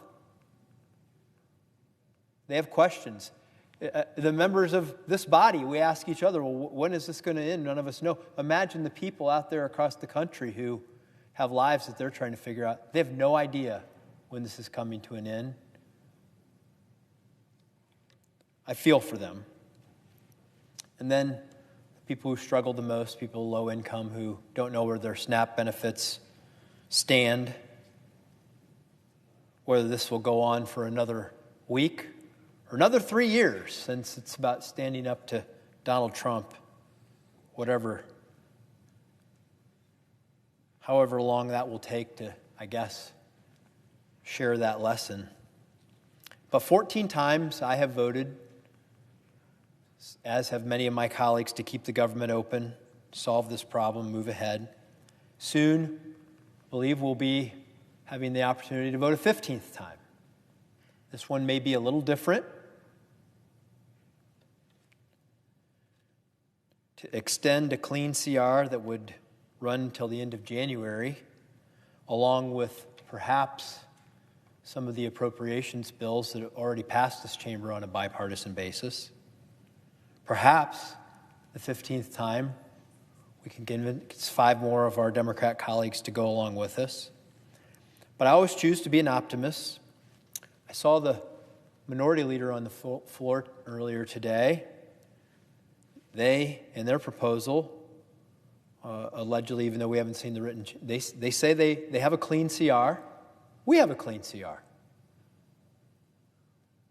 They don't have a clean CR but they have a clean CR with one exception: a demand, an impediment as it's become, of the extension of the Biden COVID bonuses. That is the difference between what we have offered and what they have offered. And really what it serves as, it has over the past 4 years, Democrats implemented this. They set the expiration date for 2025, but it was a COVID bonus. It was supposed to be temporary, but really what it was a bailout of a failed Obamacare system. But that's what they're holding out over. Let me tell you what that is, what that means, what's inside of it, why the American people should have concerns about it. Healthcare inflation in this country is double of what consumer inflation has been since Obamacare got enacted. In the 21st century, healthcare is the #1 driver of inflation in this country. So I hope we want to get at the cost and the cause of what's affecting the unaffordability of healthcare in this country.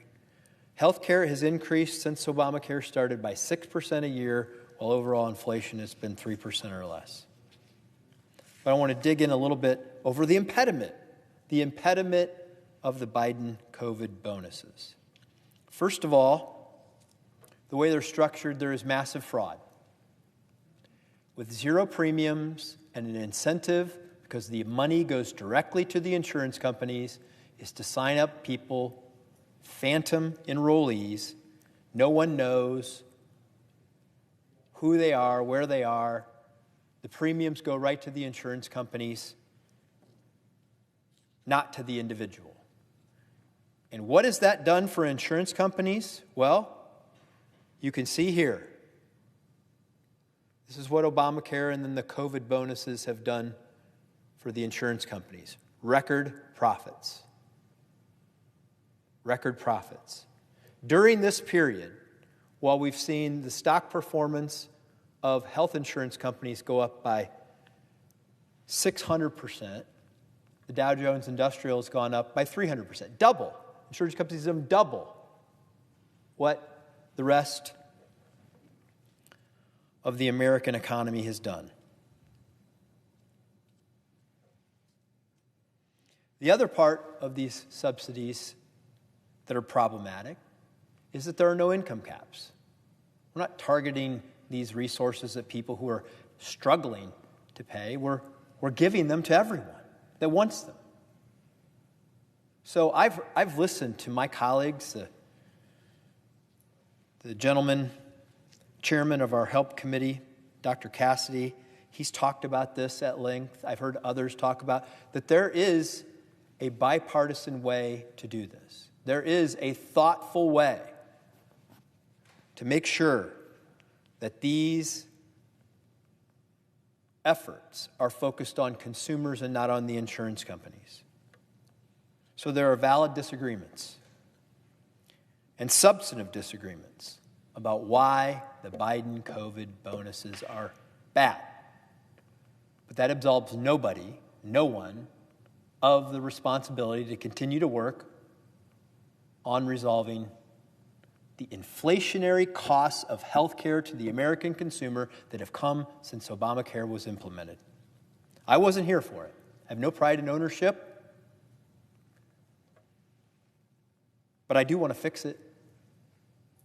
I didn't create the problem, but I do care about making sure that people can afford health care. I want that to happen. I want to make sure that everybody has access to good, solid health care coverage. And we can do that, but we don't need to shut down government to keep working on it. And that's the point. We both have proposed clean CRs. Take out the stuff that we disagree on, keep working on it. Pay the American people, pay the people who work here, get the flights going, and then let's get back to work on doing what we should have been doing for the last 39 days, is having some constructive discussions about how we fix Obamacare, how we drive down the cost of health care in this country, and how we make it affordable again for the American people. We'll have that chance here over the weekend. I hope we'll take advantage of it. I hope we'll reopen the government and begin serving the American people while we continue the very important conversation of how we eliminate the fraud, of how we make health care more affordable. Mr. President, I yield. Senator Wyden, I'm sorry. The Senator from Oregon. Mr. President, I come to the floor today to discuss several recent floor developments. Yesterday, Senate Republicans started talking about big insurance companies and women's health care. Now, I've heard a lot of talk from Republicans about how the Affordable Care Act is just a big giveaway to insurance companies. I'd ask any Republican who accuses Democrats of bailing out insurance companies to talk to a small business owner in their state who fears that if they don't have the tax credit next year, I repeat, next year, those small businesses won't be able to keep their doors open, run their business, pay their employees, and pay for health care. Now, if Republicans are serious about cracking down on price gouging by insurance companies and executives who want a big payday, I welcome them to the fight.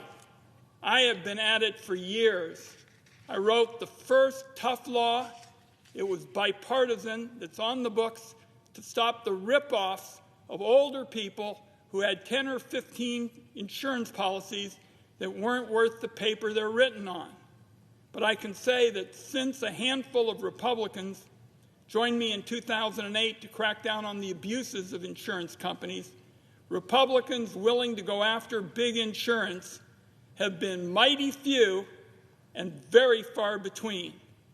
So let me repeat, I'll work with any Republican that wants to go after profit-hungry crooks and get them out of the insurance business where they're jacking up costs and denying care.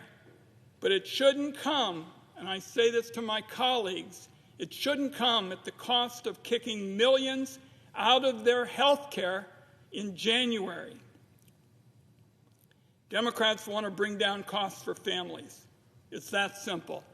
So I'm not a sympathizer with the United Health Group. I'm here on behalf of Carla and Bartley of Eugene, who are looking, I say to my colleague in the chair, they're looking at a 500% increase in their premium this year. Now, Republicans say they might vote to lower Americans' health care costs, but only if we agree, in addition, to a backdoor national abortion ban. Mr. President, as always, Republicans are spinning a tale that the government is funding abortion. It isn't. Here's the reality. The Affordable Care Act already prohibits the use of taxpayer dollars for this care. 0 federal dollars pay for this care in ACA plans. What Republicans are talking about putting on the table amounts to nothing short of a backdoor national abortion ban. Instead of working with Democrats to fix the health care crisis they created, Republicans now want to hold women's health care hostage and force a radical agenda on the American people. So I have one thing to say about that. Not on my watch.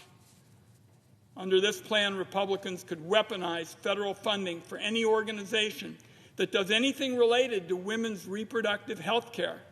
They could also weaponize the tax code by revoking nonprofit status for these organizations. Republicans have already demonstrated that they're willing to weaponize the law to deny women basic health care. Donald Trump defunded Planned Parenthood in his horrible budget bill.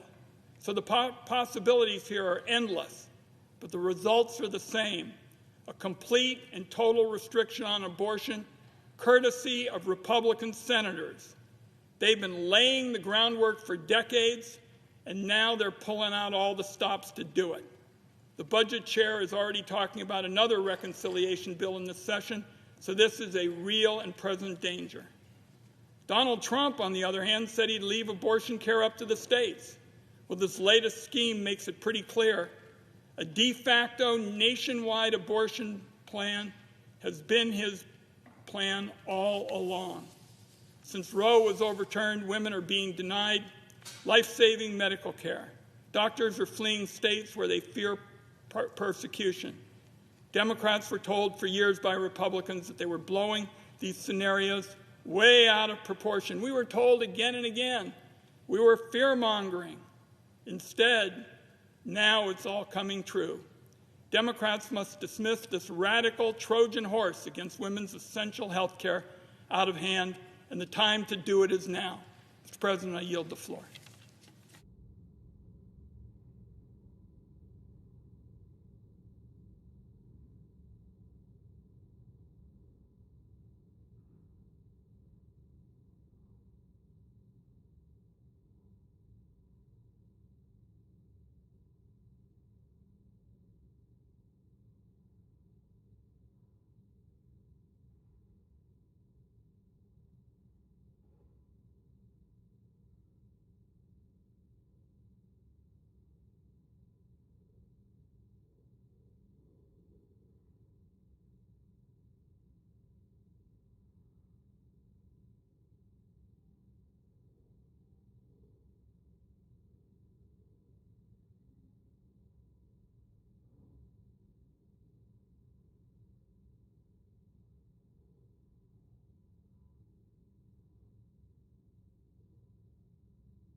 President.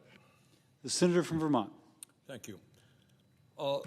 President, I wanted to touch on a few topics relating to the shutdown, which is now in its 39th day and doing very serious harm for federal workers here in Washington and Vermont and all over this country. And it's a shutdown that should be ended as soon as possible.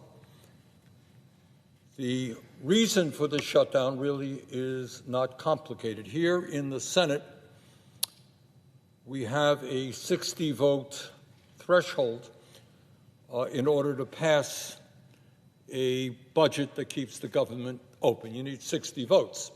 And that's been the case for a very, very long time. And what has always happened, is that if the majority party, in this case the Republican Party, does not have the 60 votes, which is usually the case, they have to sit down and negotiate with the minority party, which is the Democratic caucus, which has 45 Democrats and 2 independents, one of which is me. That's what you got to do. You have to negotiate to get the 60 votes. But for the first time, I don't know, in history, the Republicans are saying, we don't want to negotiate. It is our way or the highway. You take it or leave it. And given what the enormous consequences of what is at stake, appropriately, the Democrats are saying, no, you have to sit down and negotiate. And Republicans are refusing to do that. That is the reason why we are in a shutdown. And to add insult to injury and to tell you how strong the contempt is that the Republican leadership has for the negotiating process, over in the House now, Speaker Johnson has given his members, the House of Representatives, a 6-week paid vacation. They've not been in Washington for 6 weeks. Hundreds and hundreds of thousands of federal employees don't have a paycheck. We're worried about what happens to air traffic. We're seeing flights cut back. Right now, because of Trump not willing to fund SNAP, we're worried that 16 million children in America may go hungry, and the Republicans in the House of Representatives are on a paid vacation. So that is why we are in a shutdown right now. Now, what will the negotiations, when the Republicans finally hear from the American people that it is appropriate for them to do what has always been the case, come and negotiate, what will the negotiations be about? They will be about the health care crisis that this country faces. They will be about the reality that as a result of Trump's big, beautiful bill, 15 million Americans are going to lose the health care that they have because of massive cuts in Medicaid. And, Mr. President, what studies from Yale and the University of Pennsylvania have suggested is that if you throw 15 million people off the Medicaid that they depend upon, some 50,000 of them will die unnecessarily every year. And that is rather unbelievable that in the richest country in the history of the world, we would allow 50,000 low-income and working-class Americans to die unnecessarily. People who have chronic illness, people who are struggling with cancer, with diabetes, with heart disease, with some of the terrible illnesses that are out there. They're now getting treatment. Well, when you lose your health care, you can't get treatment. And when you can't get treatment, you die. And we've got to put that on the table. That is what needs to be negotiated. I say to my Republican friends, do you really want to see 50,000 low-income and working-class Americans die unnecessarily? I don't think you do. Let's negotiate. Let's figure a way out of this thing. But it is not just that 15 million Americans will lose their health insurance. What we are looking at now for over 20 million people in the Affordable Care Act is on average, a doubling of health insurance premiums at a time when health care costs throughout the country are already outrageously high. Mr. President, I come obviously from the state of Vermont, and my neighborhood is northern New England. So I want to talk a little bit about what would happen to northern New England, to Maine, New Hampshire, and Vermont if we did not address this looming crisis. In Maine, some 60,000 people in a small state would be thrown off the health care they have as a result of these massive cuts to Medicaid. In New Hampshire, 46,000 people will lose their health insurance. And in my state of Vermont, some 45,000 people will be thrown off the health care that they have. And by the way, when we talk about throwing 15 million people off of Medicaid, when we talk about doubling premiums for over 20 million, what is the reason that this is happening? Who invented this idea? Who said, you know what? Who woke up one day and said, you know what, it's a great idea that in the wealthiest country in the history of the world, let's throw 15 million people off of health care, double premiums for millions more. Why did they do that? And the answer is in order to give $1 trillion in tax breaks to the 1%. So, yeah, good news is if you're Elon Musk and you're worth some $500 billion, you get a tax break. Bad news is that if you're a working class person trying to get by on $30,000, $40,000 a year, you lose your health care. There is a reason why poll after poll is showing Republicans responsible for this shutdown. And there is a reason that why on Tuesday there was a wave of disgust at Republicans all over this country, from Maine to California, when people said no to Trumpism and no to health care proposals that would throw so many people off of the health care they have. I would hope that my Republican colleagues learn something from that. Now, what the Democrats are talking about, it's not what I want. I would go a lot further. But what they're saying is something very simple. Let us at least not raise premiums, and then we can have a discussion about where we want to go forward. The sitting president here has an idea. I have a different idea. President of the United States has another idea. Put them on the table. Let's see how the American people feel. Run a campaign on it. It can be an election in 2026. See how the American people feel. Now, getting back to northern New England, I want to talk about what these increased premiums would mean. I want to put them into a real human reality. If the ACA subsidies are not extended, a 40-year-old individual in Portland, Maine, making $35,000 a year, not a lot of money, will see his or her health insurance premiums go up from $1,167 a year to $2,556 a year, a 119% increase for somebody making $35,000 a year.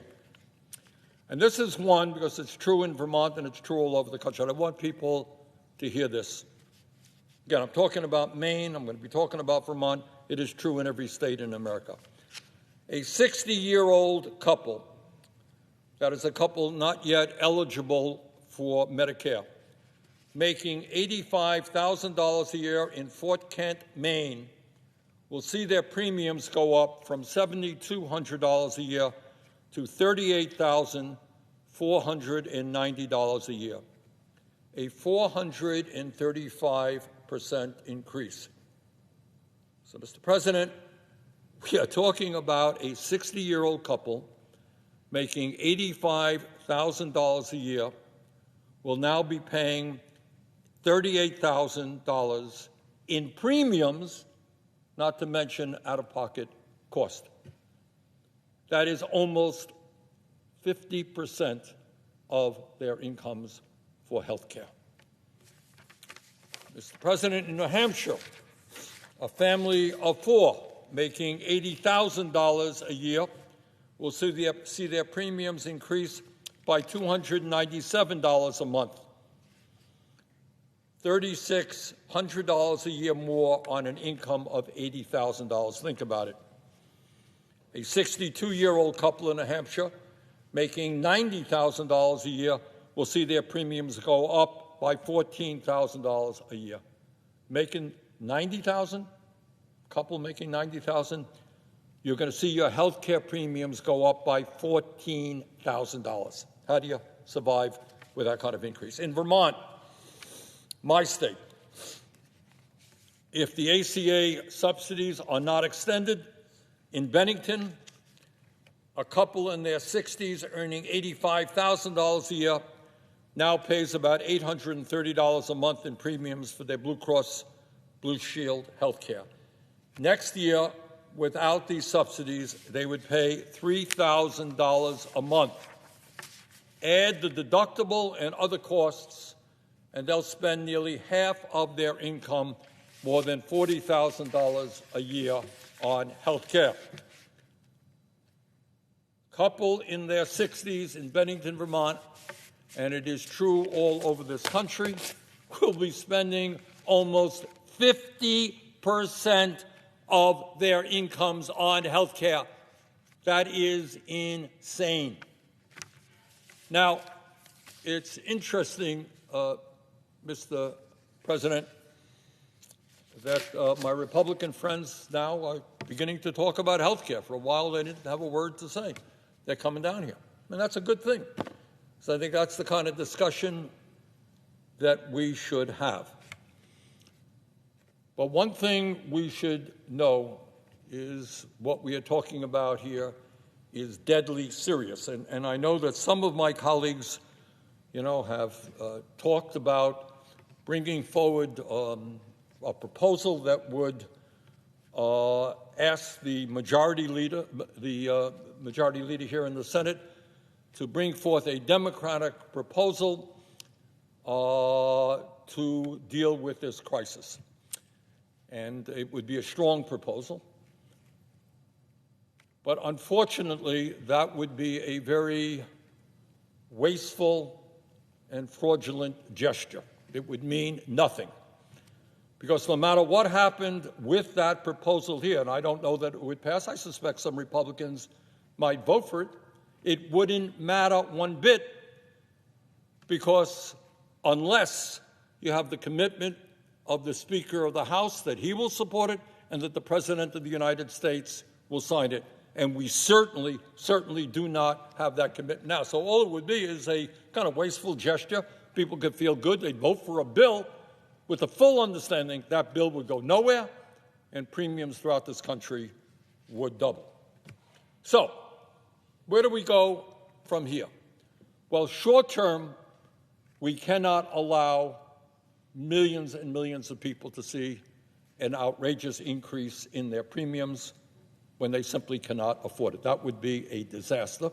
We cannot throw 15 million people off the health insurance they have.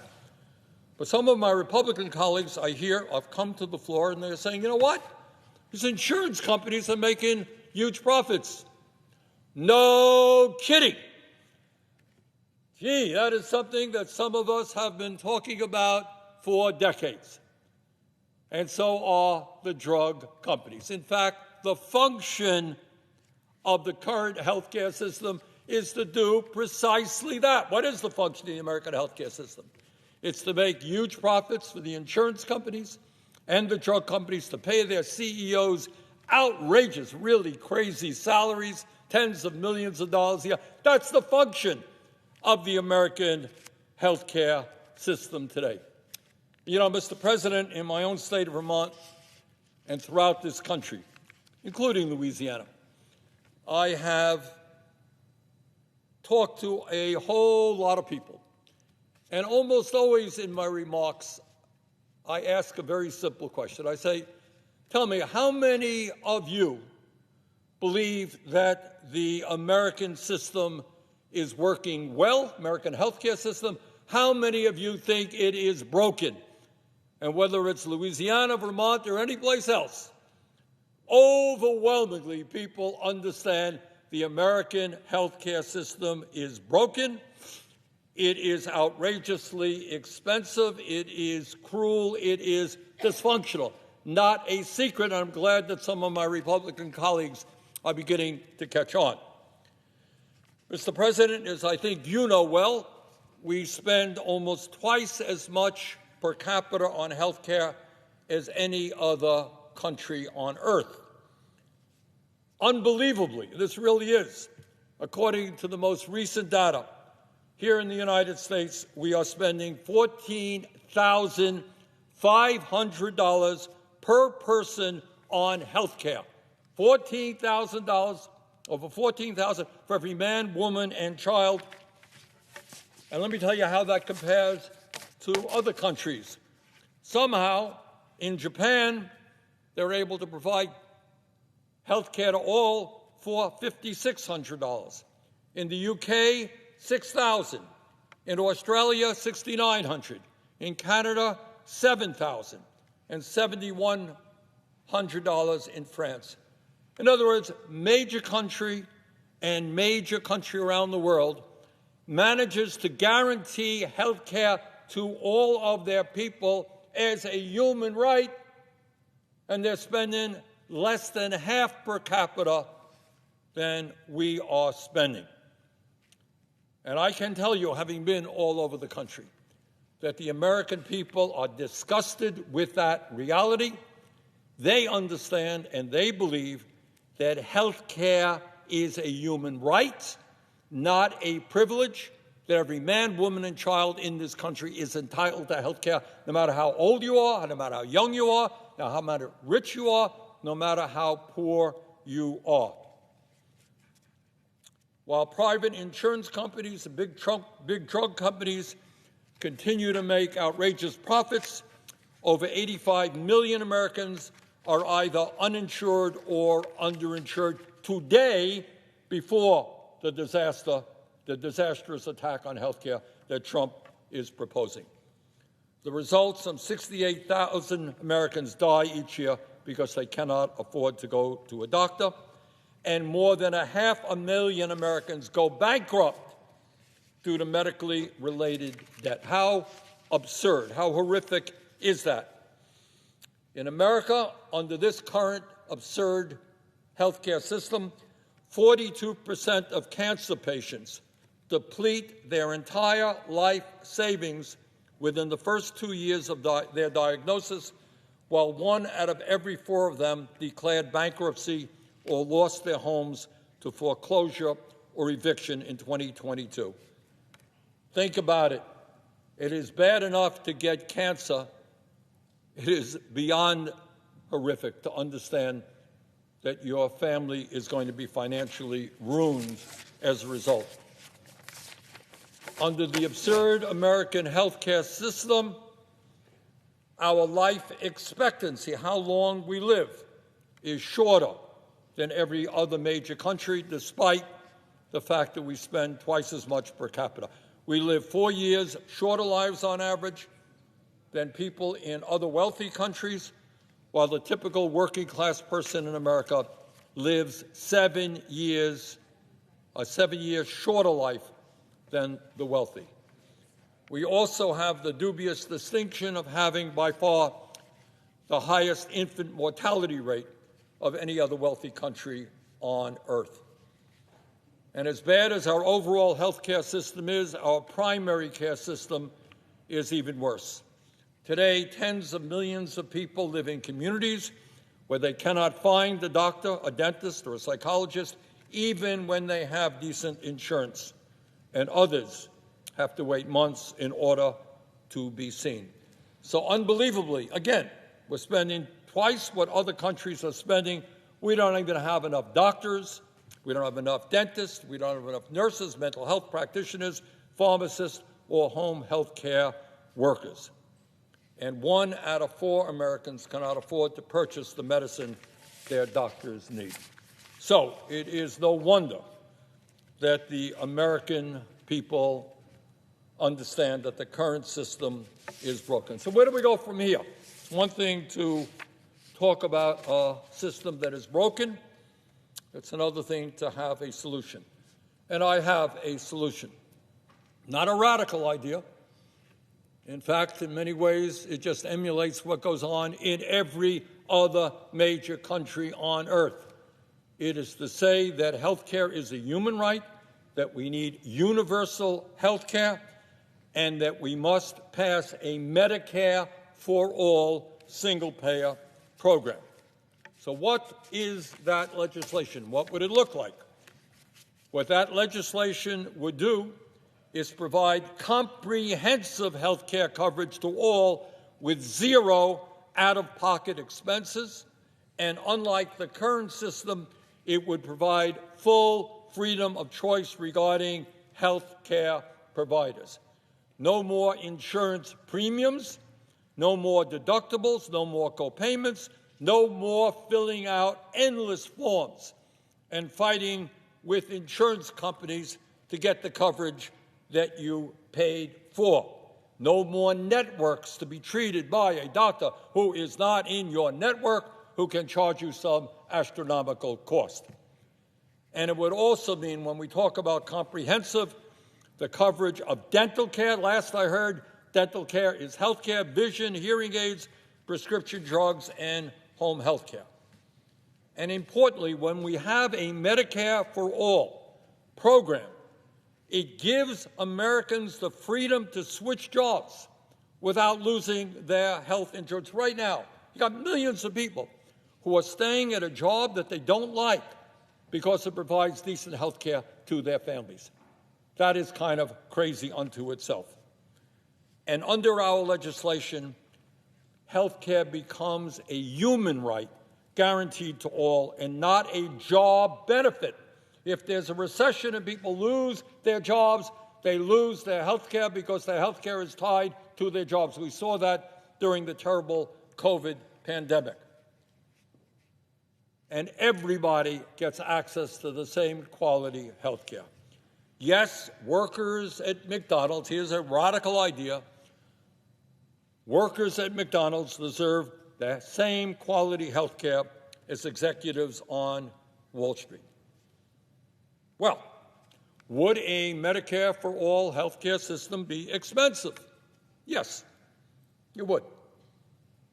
But while providing comprehensive health care for all, no more out-of-pocket expenses, no more premiums, no more deductibles, it would be significantly less expensive than our current dysfunctional system. Now, why? Why would that be the case? Well, because it would eliminate an enormous amount of the bureaucracy, profiteering, administrative costs, and misplaced priorities inherent in our current for-profit system. The function of the current system is to make profits for the insurance companies and the drug companies.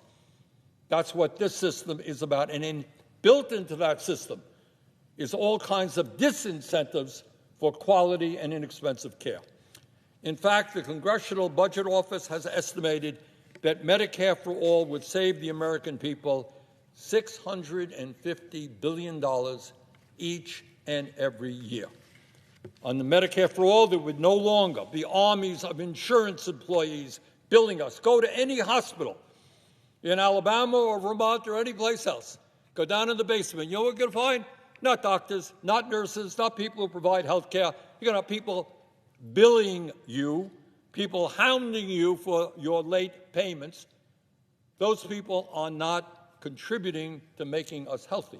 They are part of an administrative system that is costing us huge amounts of money. When you have a simple system, health care for all, publicly funded, it not only substantially reduces administrative costs, it would make life a lot easier for patients, doctors, and nurses who would never again have to fight their way through the nightmare of insurance company bureaucracy. So, right now I am glad that my Republican colleagues are finally being forced to actually talk about health care. I am not impressed by some of the ideas that they have brought forth, but at least it's a discussion. So let me propose what I think is the way out of this shutdown. It ain't complicated. Overwhelmingly, people who consider themselves Democrats, consider themselves Republicans, consider themselves independents, do not want to see these ACA subsidies ended. Not complicated. They don't want to see a doubling in their insurance rates. And by the way, if you end these subsidies, it impacts Republican states more than Democratic states. Some people don't want to see it. Is the Affordable Care Act the long-term solution to health care in America? No, it is not. So why don't we do something simple? Why don't we just extend these ACA premiums so we don't double premiums for millions of people? And then why don't we have a discussion about where we go forward on health care? All right? I think that is a common sense solution. So, Madam President, I think I've solved the problem here in the 39th day of the shutdown. Let us have at least a one-year extension. Let's have a debate on health care. Let's involve the American people in health care. Let's put our federal employees back to work with a paycheck. Thank you all. I yield the floor.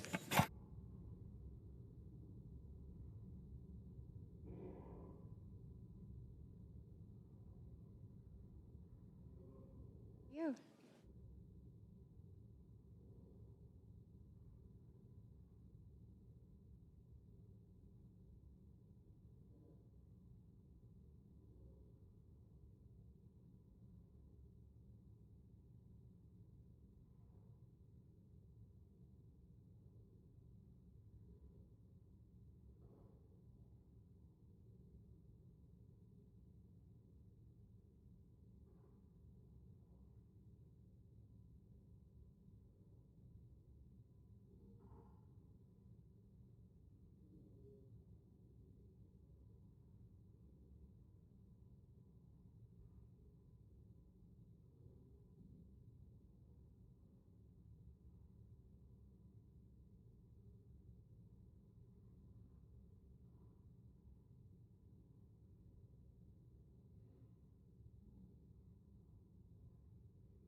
The senator from Louisiana.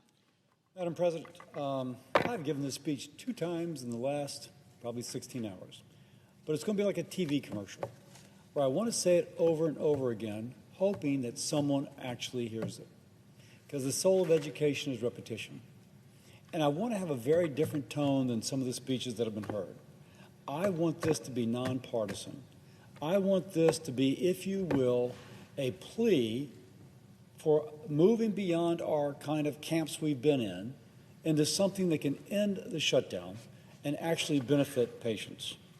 So, if to open the government, we need to talk about health care, then by golly, let's talk about health care. We have an affordability crisis. Families are being pounded by the cost of everything, including insurance. So how can we make it more affordable? By the way, I'm a doctor. I practiced in a public hospital for the uninsured for 20 years. Many of my patients were middle income, but they could not afford either the insurance or the health care they were receiving. I know the impact this has on a family budget. But if we're going to solve this, we have to put down the ways that we've kind of become entrenched, just like trench warfare. We're going to win. We're going to make them do the white flag. We're going to continue to take our same tired arguments and fight each other until we wear the one down. Well, the people who are casualties, the collateral damage, if you will, are the American people. We need to have creative thinking, but one in which people are willing to move beyond the way they've ordinarily thought. So, the Affordable Care Act attempted to make health care affordable by throwing more money at insurance companies. The enhanced premium tax credit is the latest example. Next year, it'll send, if it's restarted, it'll send $26 billion to insurers to not lower the cost of health care, but to paper over the premium increases that are part of the increased cost of health care. That doesn't make health care cheaper. In fact, if you don't have one of these policies, it could contribute to inflation. And if you're not getting the subsidy and you're buying individual insurance, your policies are definitely higher. This is actually working against the financial interests of many American families. Oh, yes, if you're getting it, it papers over the increase. I would argue, though, there's a better way to do it. Instead of paying insurance companies to manage our money, why don't we trust the American family with a pre-funded federal flexible spending account? Now, first, let me make clear. This is Bill Cassidy speaking. I'm not advocating for the president, although I will note that he now supports this, nor for John Thune. I am the chairman of the Help Committee, and we will be having a hearing soon on these issues. I will make that announcement right now. But I'm not speaking for anyone but myself in a nonpartisan way, trying to convey to colleagues on the other side of the aisle there's another way to get to a solution that gets out of this shutdown and actually lowers costs as opposed to just papers them over. Now, here's the problem. Under the enhanced premium tax credit, not yet. Under the enhanced premium tax credit, it doesn't matter how much health care costs. Because if it costs more, the insurance company just increases the premium and passes that increased premium bill to the federal taxpayer. It actually is almost inflationary. There is no incentive for the provider to keep the cost lower because the cost is just passed on to the subsidy, which is increased to meet the higher costs. Like putting a Band-Aid on a broken bone. You're not fixing the fracture. You're just covering it up so no one can see that fracture. So we're not dealing with health care costs. We're just covering it with higher subsidies. Let's actually fix the fracture. Let's fix the broken bone. And, of course, the way to do that is to support the patient, not the insurance company. Now, by the way, insurance companies are important. I'm not going to join the bashing, but I do think it's better if we give the money to the family as opposed to the insurance company. Now, I will say, though, many of my colleagues want the status quo. They're so entrenched in their side that they refuse to discuss alternative ideas that will actually lower cost. And we get all the same old Obamacare debates. People in America right now don't care about those debates. What they want is to make their families' health care more affordable. So the way to do it, let's be creative, let's think differently. Now, please. Imagine a different kind of help. There's a misprint on here, but I'll get to it. Under the enhanced premium tax credit, the money goes to the insurance company. 20% of that money goes for administrative overhead and profit for the insurance company. That should read 80%. 80% goes to health care. What if we do something different? Let's just imagine that we have the creativity and the guts to do something that isn't really different, but is different for this program. Let's establish a pre-funded flexible spending account, taking the money that would go to the insurance company and giving it instead to the family in a pre-funded flexible spending account. 100% of the health care dollar would go towards their care. And we would trust the mother, the wife, occasionally a guy, but women make most of these decisions, to pick her doctor, her dentist, to the best value for her prescription drugs and services. So 100% going to real health care as opposed to only 80% going to real health care. Now you might say this is a radical idea. No, we already do this. I would not be surprised if some of the people up here, my family does, already have a flexible spending account. Now, the flexible spending account takes money that I could have put towards a premium, but instead puts it into this account, and I pay for my services. I already do this, pays for my services. The difference between what I do and what this does is that this would be pre-funded with money that would otherwise be spent on the enhanced premium tax credit. Now, I'm pleased to say that this morning the president posted on True Social calling on Congress to redirect subsidies from insurance companies directly to Americans so that they can purchase their own health care. Now, there's a lot of words there, but just start at the top. Donald J. Trump recommending two Senate Republicans, that hundreds of billions of dollars being sent to insurance companies go directly to the people. Why is that important beyond the president's support? A lot of my Democratic colleagues have been saying they don't know that Mike Johnson would bring this up for a vote in the House of Representatives. They want a guarantee that if we pass something on the floor, that Mike Johnson will put it on the floor in the House. I'm from Louisiana. I have a great deal of respect and regard for Mike Johnson. We're good friends. But I do know that if the president controls this concept, supports this concept, that Mike is more likely to put it up on the floor of the House. If what you want is a guarantee to get a vote on the floor of the House, the president's support for this concept makes it more likely that that happens. I thank the president for his support. By the way, I'll also say, after the president spoke to this, after I spoke to this last night, we got immediate criticisms from people saying, oh, you want to give everything that we're given to the insurance companies to the American people. Not a bad idea, but let's just say, this is not the total premium going to the insurance company. The insurance company still provides the basis for things like car wreck or if you get kidney failure or heart failure. This is that portion that would go to an enhanced premium tax credit and instead would go to the family to make their choices as opposed to the insurance company to make their choice for them. Now, if this still seems too complicated, I'm going to tell you why you can trust in it. 72% of Americans who work for a federal entity or a state government or a local government have this as one of their choices of a health care plan. 47% of people who work for and have an employer, have a commercial employer. 47% of those folks have access to a flexible spending plan.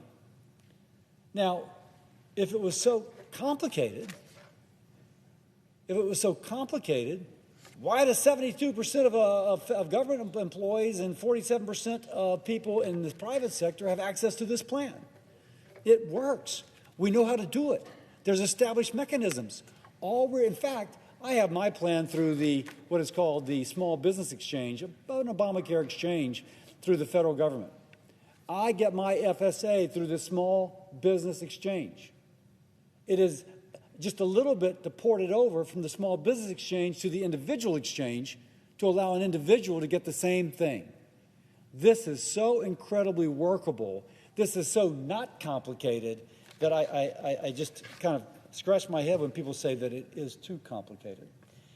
Now, it may take the federal government some time it may take them some effort to make sure it can go from one exchange to the other, but we have a president that can make things happen. Just his track record. Operation Warp Speed, some people said it would take 10 years to develop a vaccine for COVID, others at least 18 months. President Trump got it done in 10 to 11 months. President Trump can make the bureaucracy work. If he did it for Operation Warp Speed, he can do for this. We can have this ready for the beginning of next year. And that would be President Trump's effort. There is not a stronger force to get the bureaucracy to do what it should do than President Trump.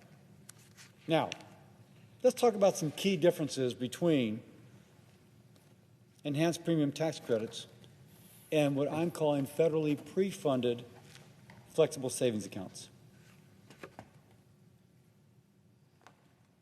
Who gets the money? Enhanced premium tax credit, insurance companies get the money. But in the pre-funded flexible spending account, the patient, the family gets the money. What can it be used for? Under the enhanced premium tax credit, insurance premiums. Under the pre-funded flexible spending account, real care. It can be your doctor, your physician, your dentist, your glasses, your prescriptions. By the way, oftentimes these policies don't cover dental work. They don't cover orthodontia. under this, you can use your flexible spending account to get your teeth cleaned. You can get it. You can use it to have your child's orthodontia work done. Who makes the decision? Here, you go through a pre-authorization process with the insurance company. There, the patient makes a decision for herself and for her family. Does it lower cost? No, there's evidence that the way this works actually drives up premium costs.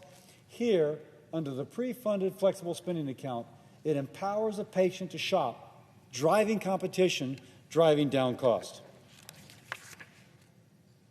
By the way, if the patient finds that it's cheaper to pay cash with their flexible spending account than to pay the deductible, and that sometimes happens, then she could pay less by paying cash.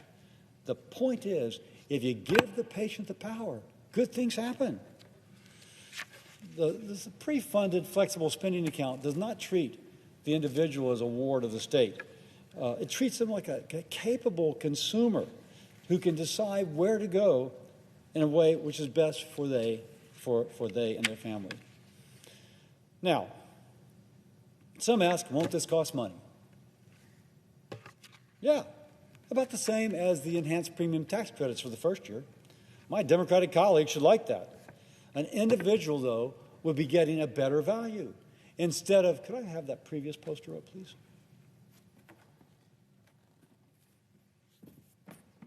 Please.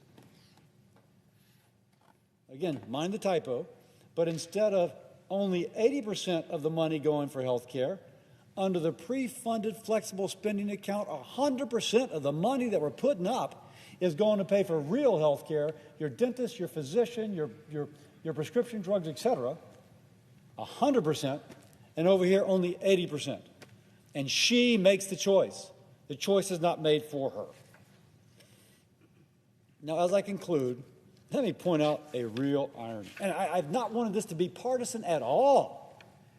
I am asking for Democrats and Republicans to come together and find a solution to reopen the government, to pay the people who have been working, and to make sure that those people traveling over Thanksgiving actually have an airport that's open that they can go to. So let's just move beyond our trench line, and let's actually think creatively, and can we give just a little bit to find something which benefits the patient, but may also get us out of this situation. I think the American people are as mad as hell, and they're not going to they're just not going to put up with it anymore. We got to be responsive to that. It's the right thing to do. But let me conclude by pointing out the irony. These enhanced premium tax credits, they're a direct result of a workaround to a portion of Obamacare that was not fully implemented.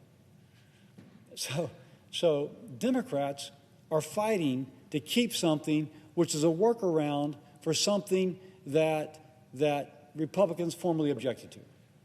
And frankly, Republicans are kind of supporting something that is in line with what Obamacare tried to do. The roles have been flipped. But because one side proposes it, the other side reflexively objects. Let's just stop that. Why don't we just say right now we're actually going to listen as opposed to automatically object because the other side puts it up. So the choice is before us. We can keep on paying insurance companies to hide the cost of the health care, buying confusing bills and rising premiums in a system which actually raises the cost of premiums for some, or we can trust Americans with the tools to pay for their care directly at fair prices with total transparency. If we can, it puts patients first, not insurers. It encourages competition, smart choices, and it begins to make health care truly affordable, not by inflating subsidies, but by unleashing the power of an informed consumer. Now, I'll finish by saying we got to open the government. I mean, we can't even write this legislation unless we have the government open.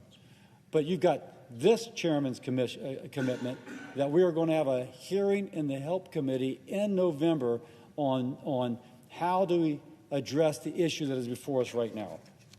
And then I will finish by saying, as a physician who used to work in a hospital for the working uninsured, who saw middle-income families that could not afford their insurance and could not afford their health care, I am personally deeply invested in not just reopening the government, but making health care affordable again. And I just ask that my Democratic colleagues not to oppose this idea just because it's a Republican proposing it. And I will say that as a Republican, I will do my best to listen to them. With that, I yield. Senator from Wisconsin. As my colleague from Louisiana wishes we were all here voting on the deal that our colleagues on the other side of the aisle had taken yes for an answer to open up the government. I wish that's what I was on the floor here today to do.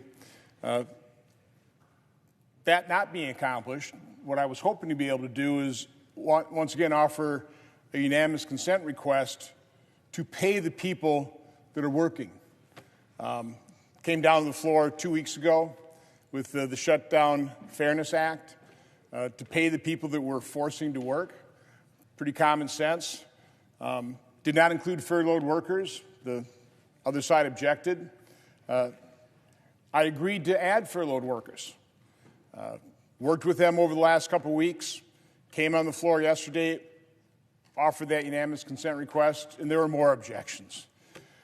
So we offered a vote.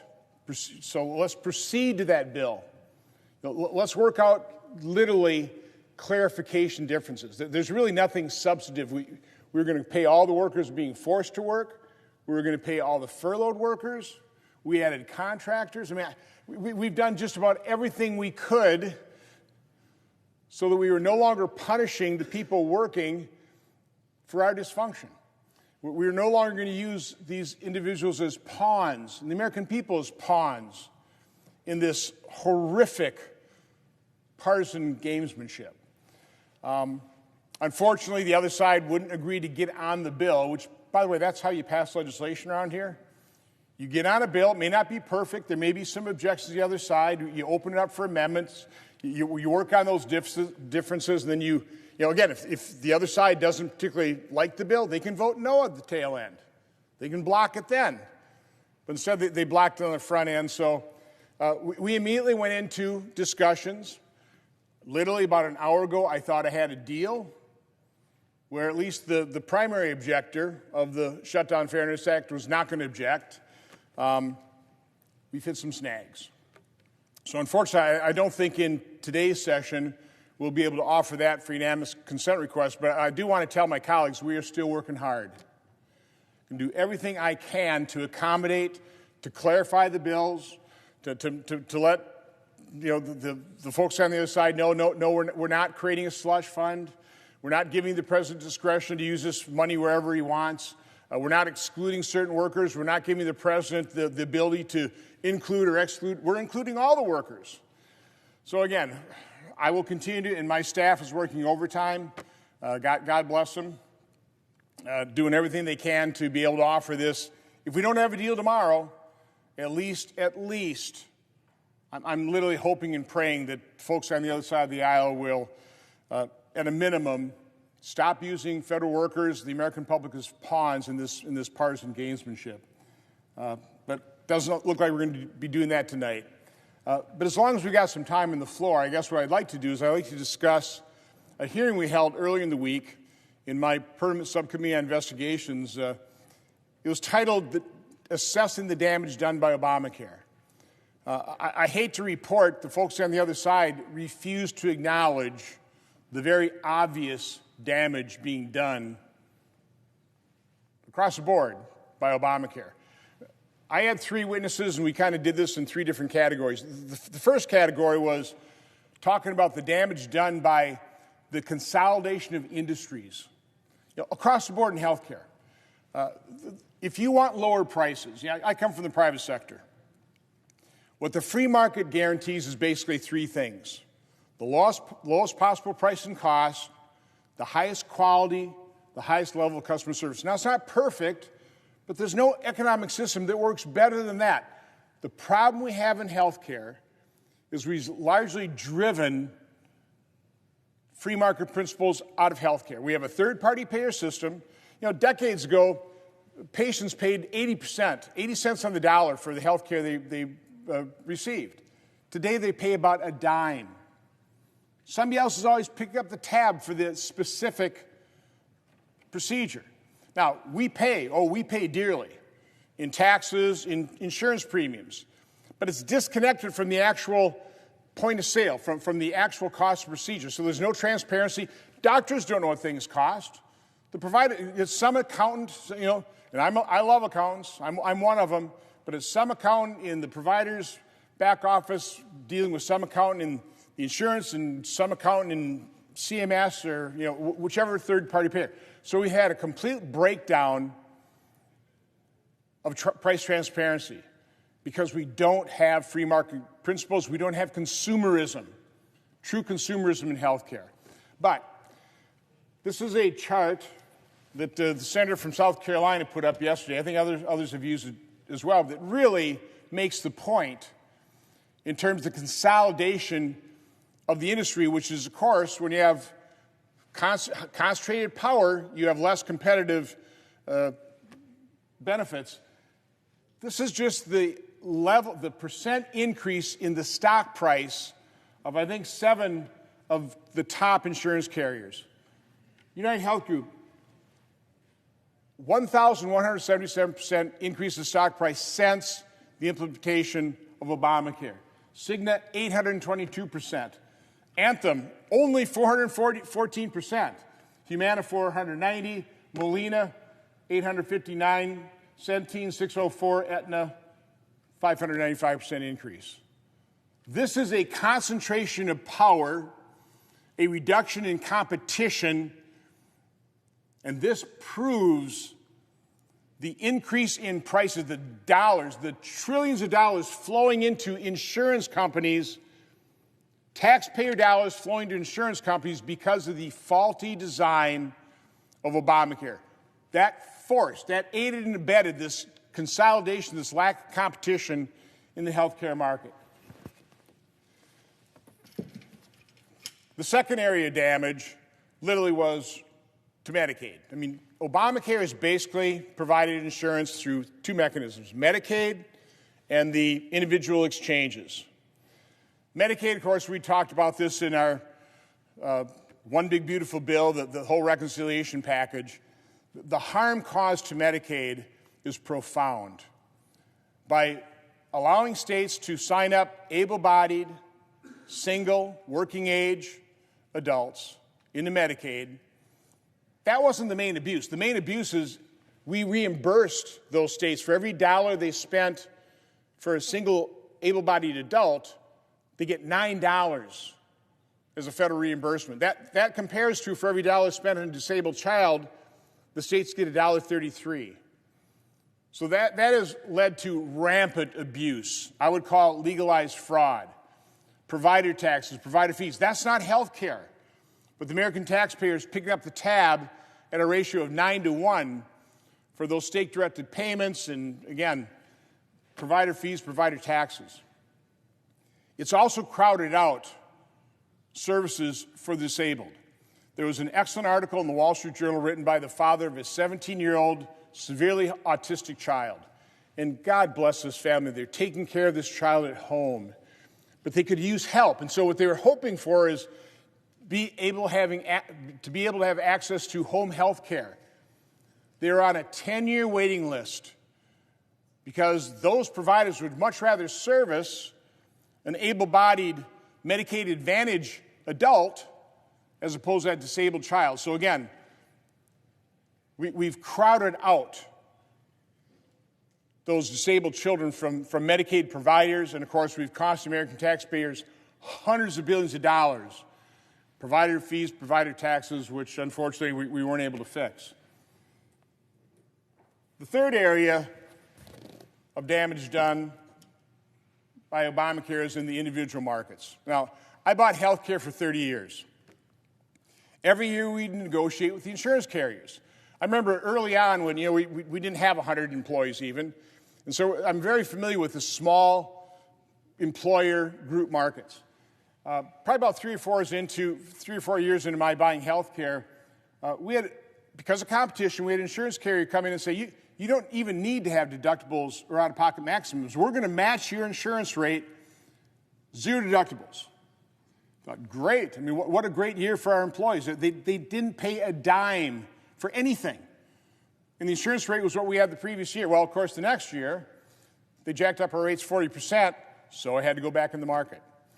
But that's just an anecdotal story of how competition actually worked. Now, again, I don't have the exact figures, but I do not recall in the 30 years of buying health insurance ending in about 2010, I don't ever recall a deductible, a per person deductible. And generally the way a family plan would work is you have a number of deductibles, 2 or 3 per family. I don't recall one ever higher than $2,500 with an out-of-pocket maximum with the copays, the 20-80% copay. So a family would maybe have one person with illness. They'd go through their $2,500 deductible, and then if their charges above that, 80-20 split, up to a maximum out-of-pocket of $5,000 per year. That's it.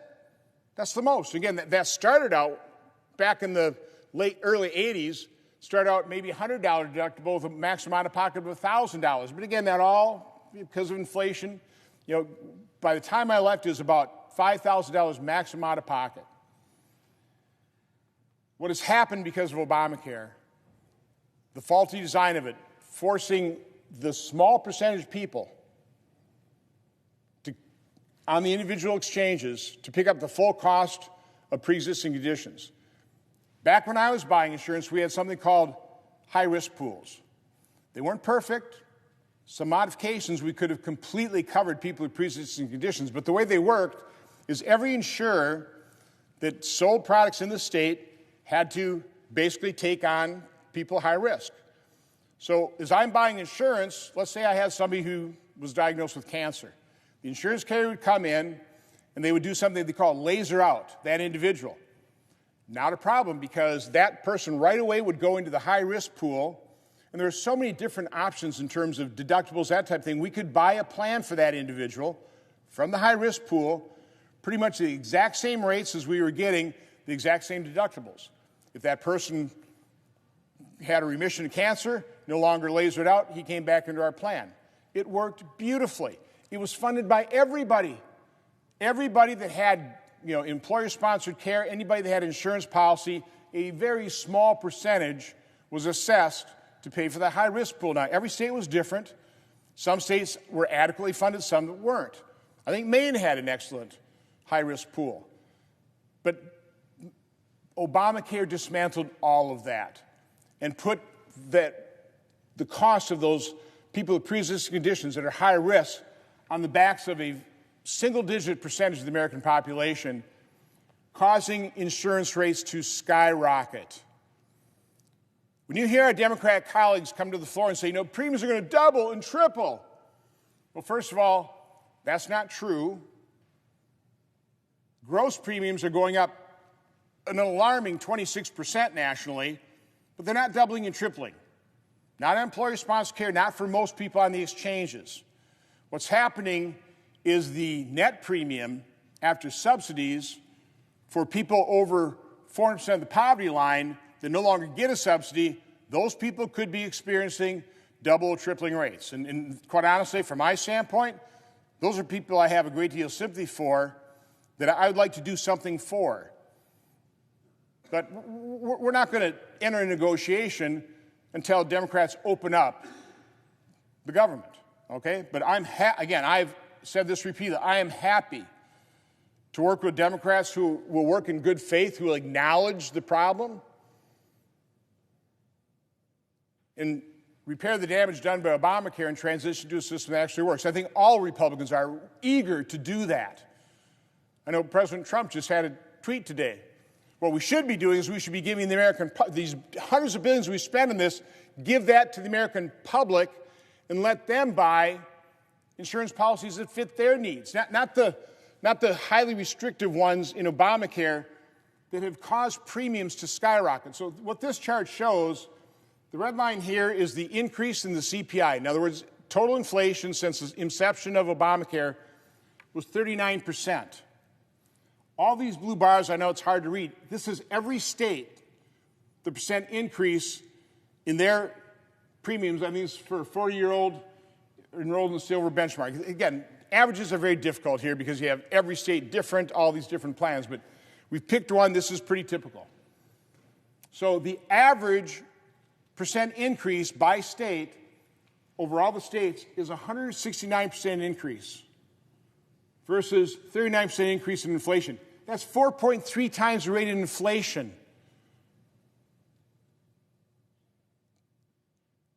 This is what has been happening to the 20-some million people on the individual exchanges. It's because the faulty design of Obamacare. It's got to be fixed. We can fix it. We know how to do it. You reinstitute high-risk pools. You give consumers a choice of all kinds of different options, short-term plans, catastrophic care. By the way, Obamacare insurance is what catastrophic plans looked like in the past, only orders of magnitude more expensive. So again, this is the gory snapshot of what Obamacare has done to individual premiums. Now, I've got another chart that shows you what's happened in the marketplace for employer-sponsored plans. You don't see anything up here at the over 300% level. You see really quite consistency because Obamacare didn't impact employer-sponsored care anywhere near to the extent that it did. Now, it's still way too high. On average, employer plans increased 74% since the inception of Obamacare. A lot of this is driven because of what Obamacare has done in terms of consolidation of every part of the healthcare industry. So there's no reason for these insurance rates to be almost double the rate of inflation. But it's a huge difference. It's a huge difference because there's greater freedom in the employer-sponsored insurance plans than there is in the very prescriptive Obamacare. This last chart, I'm glad I had it because in the hearing, my ranking member, the senator from Connecticut, made the statement that I don't know anybody who's been harmed by Obamacare. Huh? What? I mean, I already mentioned the consolidation of the industry. I mentioned the disabled child who's being crowded out by an able-bodied, working-age, childless adult. I already talked about the dramatic increase in premiums for everybody. But the Democrats' own witness, a mom from Wisconsin, was a victim of Obamacare. This isn't exactly what her premiums are because she, quite honestly, didn't have all the information. But she had a few key pieces of information that we could go to look at Obamacare exchanges, come up with the premiums. But this is showing you what's actually happening, okay? This individual, a mom, 2 kids, great person, is a victim of Obamacare. In 2016, her employer dropped coverage because Obamacare gives small employers a great out of not having to put up with the rising health care costs by just saying we're not going to buy group insurance anymore. But trust me, I never liked having to buy group insurance for my employees, but you had to do it. To be competitive, you had to provide insurance. Again, I'd never want to see any of my employees go uninsured, but now you've got an option. And so a large number of particularly small employers are dropping coverage and forcing their employees into exchange. So in 2016, she got forced into these changes. Now, she initially bought a silver plan. It cost her $1,000 a month. Again, to me, somebody who'd bought insurance 15 years ago, unbelievably high insurance rate. $1,000 a month, unheard of back when I was buying insurance. So anyway, that was too expensive for her. So a couple of years later, she actually transferred to a bronze plan that she could afford. It cost her $250 a month. But it had a $14,000 deductible. Again, I said earlier, when I was buying it, out-of-pocket maximum for families was like $5,000. A $14,000 deductible, that was a catastrophic care plan. They were dirt cheap. So anyway, so they signed up for that plan. Unfortunately, they have some big health care bills. And her husband had to take out an $18,000 home line of credit. $18,000. This is the Democrat witness, a true victim of Obamacare. Now, of course, she's coming in, very sympathetically, asking us to extend the temporary enhanced subsidies. But this is what people need to understand. They obviously are under 400% of the poverty line because she's still getting subsidies. So look at the annual figures here. In 2025, with the subsidy, her gross premium, again, when the Democrats say, they're doubling premiums, they're talking about the net premium. But the gross premium was $15,000. She got a subsidy of almost $10,000. So she's paying $5,500 a year. Now, remember, in 2019, she had a silver plan. She was paying $12,000 a year. So now, with the enhanced subsidy, the temporary COVID one, again, remember, Democrats are the ones that chose it to expire. She's paying about $5,500. Fast forward, if she loses that enhanced subsidy, she still gets more. She gets a higher subsidy. She's still going to get $10,000, but because her gross premium, because of the faulty side of Obamacare, is going from $15,000 to $19,000, she's going to experience almost a $3,000 increase in her premium. Not because the enhanced subsidy went away. She's getting an increased dollar amount of subsidy. It's the dramatic increase in premiums that's driving this. And I'll close on this point because I see the senator from Florida, who, by the way, knows more about health care probably, maybe than anybody in America, certainly in this chamber, and he's got some great ideas on how to fix and repair the damage done by Obamacare and transition to a system that will actually work based on a competitive model. But the other point I want to make,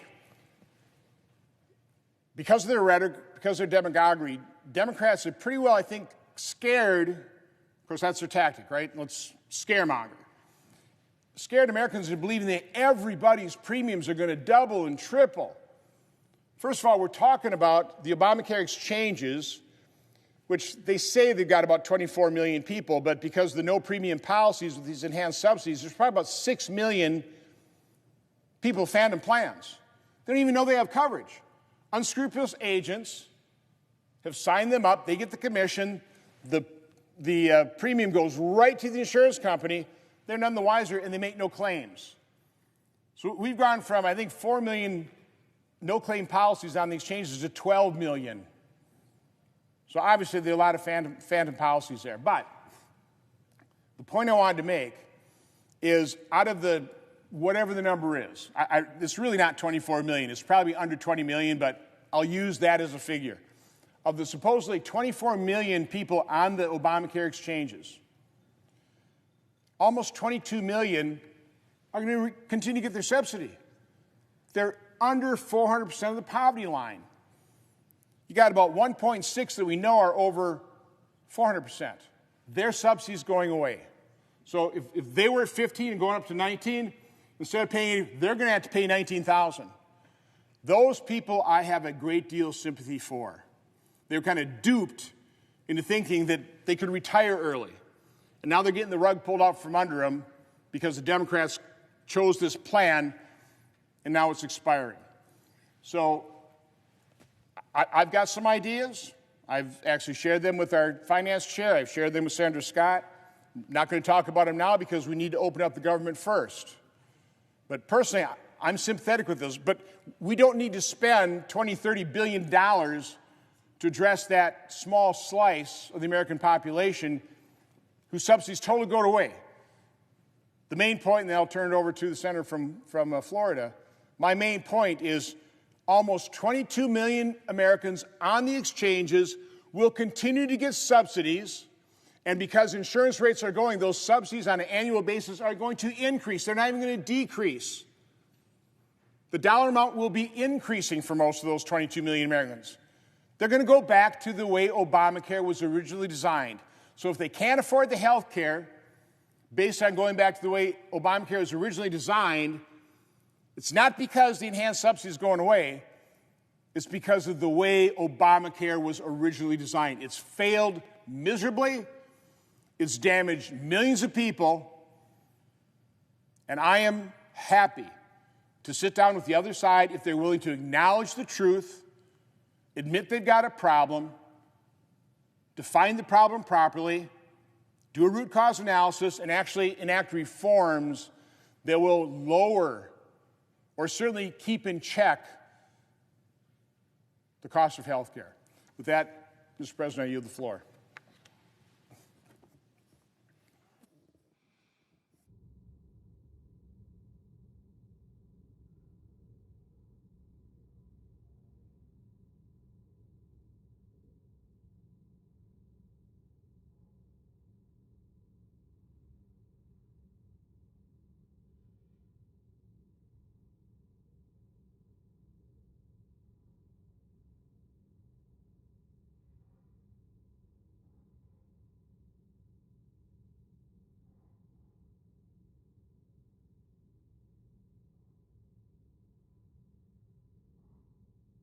Mr. President. Senator from Florida. First off, I want to thank my colleague from Wisconsin. You know, not only has he worked hard to try to do what all Republicans have been doing to open up this government, he's also worked his tail off to try to get people paid. And it's hard for me to believe that the Democrats don't want to pay people that are working. I don't care whether, you know, it's the military or the FAA or people that work here on the Senate floor, people work in our offices, Capitol Police, everybody should get paid. There's nobody that shouldn't get paid. So I want to thank my colleague for working his tail off to try to make that happen, and I'm really disappointed that my Democrat colleagues are not willing to do that. Here's where we are. The government has been shut down for 39 days because of Democrats. Not Republicans. Republicans want to open up government. Democrats have voted to shut down government. We voted time and time again. Republicans have voted to open the government, and Democrats have voted to shut down government and not pay food stamps, our troops, our air traffic controllers, or Capitol Police, the people that take care of us. I've also tried to pass my no budget, no pay bill. So if Democrats want to fund the government and pay our federal workers and our troops, if you ask the average American, do they think the same people that have said they don't get paid or they don't get their food stamps, do you think they're saying, well, I want to make sure they get paid? Absolutely not. And of course, when I brought that to the floor, Democrats blocked it. So what are the Democrats telling our families? They don't care about you or your family. It's clear. They don't care if you can put food on the table, pay the rent, pay the mortgage, make sure your children get health care. They are saying they do not care. They're heartless. They don't care about members of our military who are trying to provide their families while protecting our country. They don't care about moms who are relying on SNAP to feed their kids this month. They don't care about the Capitol Police who are keeping them safe every single day. They don't care about the millions of Americans who plan to fly but are now losing money on canceled tickets, unsure of their safety in the skies, and having to scramble to see and spend, they're scrambling to say, should I go home at Thanksgiving? And think about this. Do you think when there's fewer flights, the price of air travel goes down or up? It goes up. They don't care about federal workers, including their own staff, who are visiting food banks to make ends meet, or surviving on peanut butter and jelly sandwiches and rice and beans. Well, they come to work every day because all our staffers are coming to work every day, even though they don't know when their next paycheck is going to happen. Not only are Democrats saying they don't care, they've also said, quote, each day gets better for us. And, quote, there's no reason to surrender. How does it make you feel when you've been relying on food stamps? How does it make you feel when you're worried about paying the mortgage or the rent? Millions of struggling Americans who don't know when they'll be able to feed their families or how they're going to pay their mortgage or pay the rent. Capitol Police. And the thing about the Capitol Police, Democrats see them each and every day. When you walk around the Capitol, you see them. When you walk into these buildings, you see them. And they can look them in the eye and say, they voted to make sure the Capitol Police didn't get paid. I mean, I can't imagine how they can do that. Democrats think that every day they refuse to fund the government and instead choose to use Americans as leverage to extend these expiring Biden COVID subsidies to send money directly to insurance companies. And look at this. Has it worked? Everybody should invest in the insurance companies. Look at the money. Look at the dramatic increase in stock price. Because guess what? As Senator Johnson just said, the money goes directly to the insurance companies, and there's millions of Americans that don't even know they're getting the insurance, so they never used it. Just pure 100% profit. Do the Democrats suggest there's any fix on that? Absolutely not. Democrats want you as a taxpayer to pay for abortion. They want you to pay for trans surgery. It makes no sense. They don't want you to know that they shut down the government. They want to blame it on somebody else. But think about it. 52 of 53 Republicans voted to open it, and all but 3 Democrats voted to close it, time and time again. Now, as Senator Johnson said, Republicans want to address health care costs. President Trump said this morning that he wants to address the problems of Obamacare. What happened with Obamacare is they said, let's think of the lies here. You don't need to lose your doctor, biggest lie of the year. You're going to save $2,500 a family. It's skyrocketed. Premiums are up, co-payments are up, deductibles are up. You know, back when Obamacare started, if you had a $3,000 deductible, that was a catastrophic plan. Now you can have a $10,000, $5,000, $14,000 deductible under Obamacare. That's not a catastrophic plan?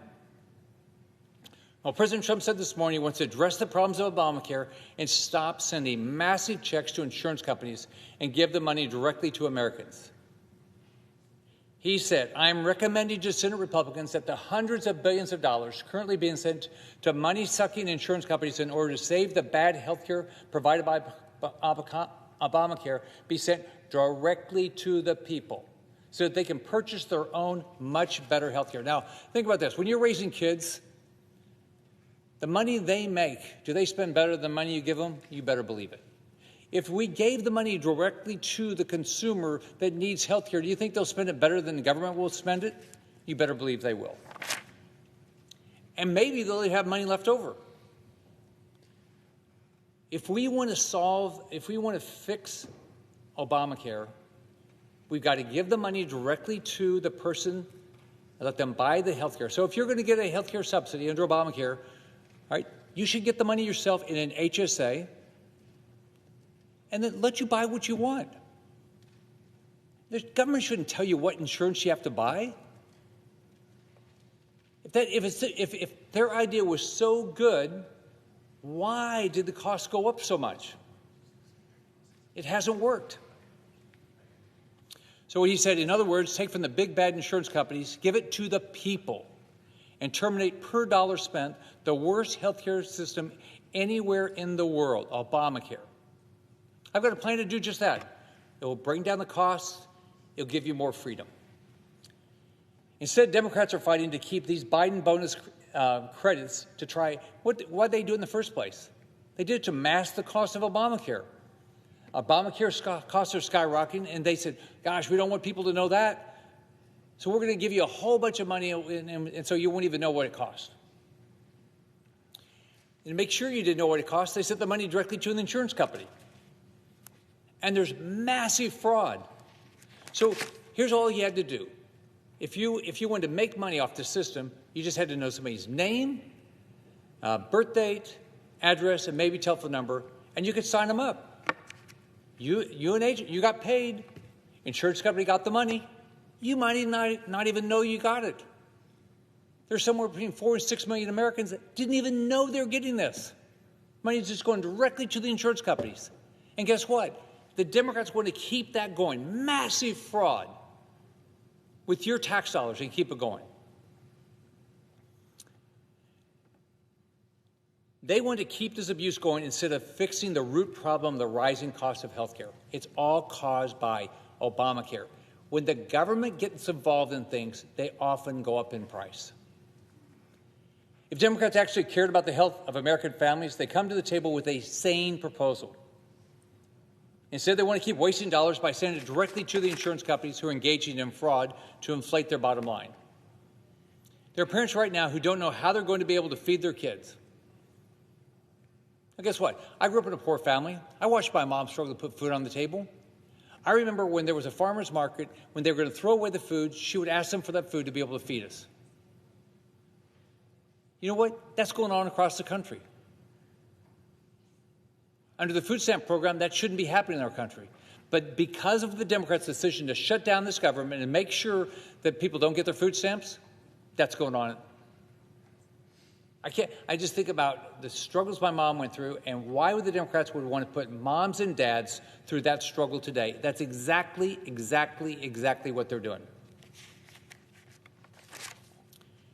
Democrats are refusing to fund food stamps and are stopping poor moms and dads like mine from feeding their kids, but they're getting paid.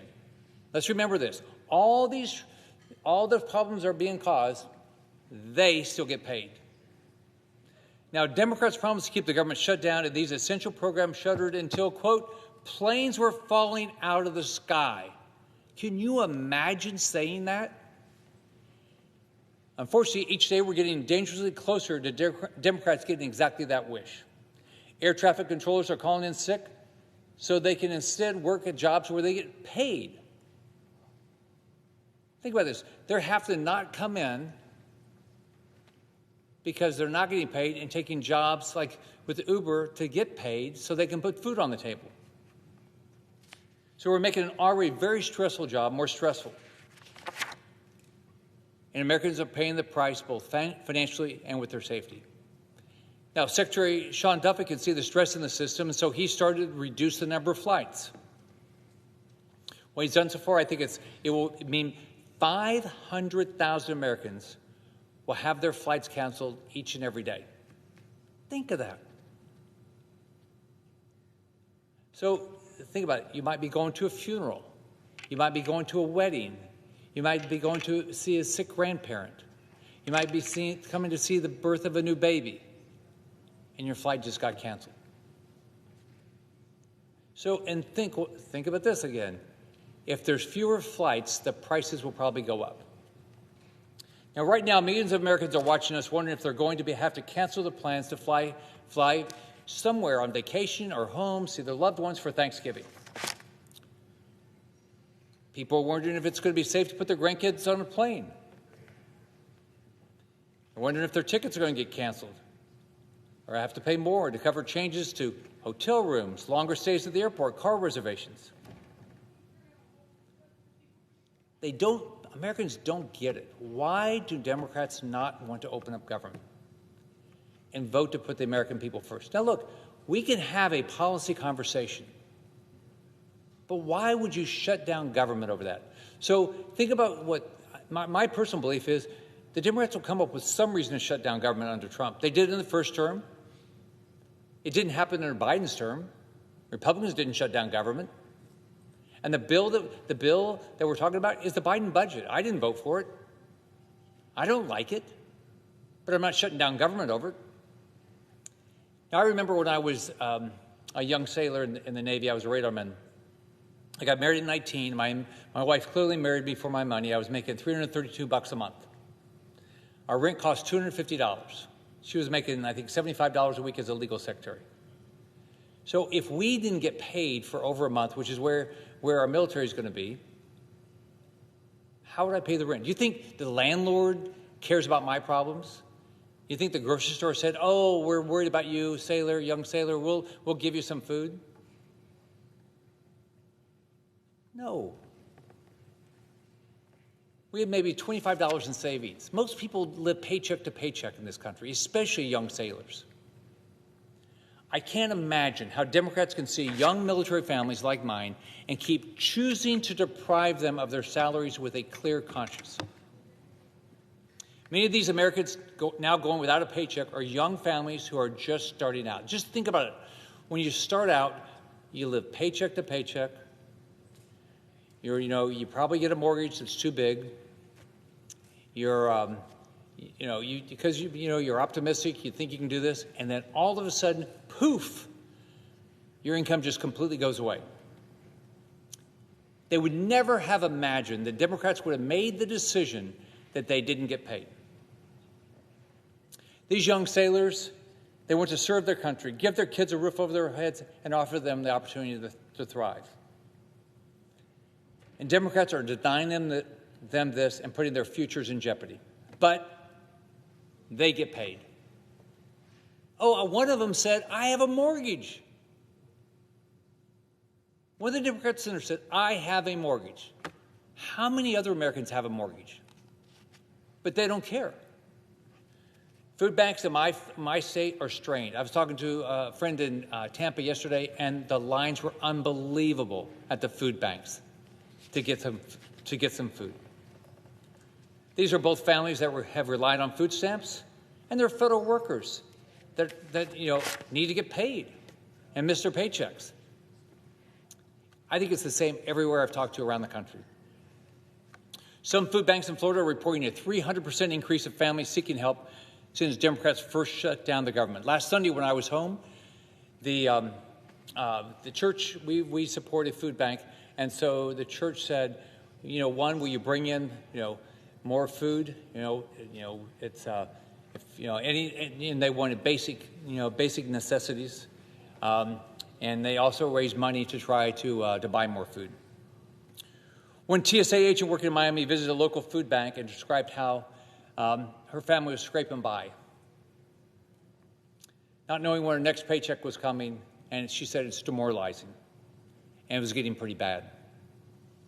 A recent CBS article highlighted how federal workers in Florida who have been working for the last 39 days without getting paid are now turning to food banks for the first time while they still show up, and they're still doing their job. It's time for Democrats to show up and do their job.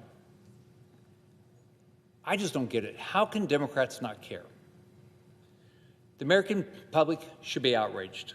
I am. I think it's time for Democrats to finally choose the American people over these insurance companies that have made a fortune over a program that doesn't work. It's time for my Democrat colleagues to do their jobs and vote to fund the government.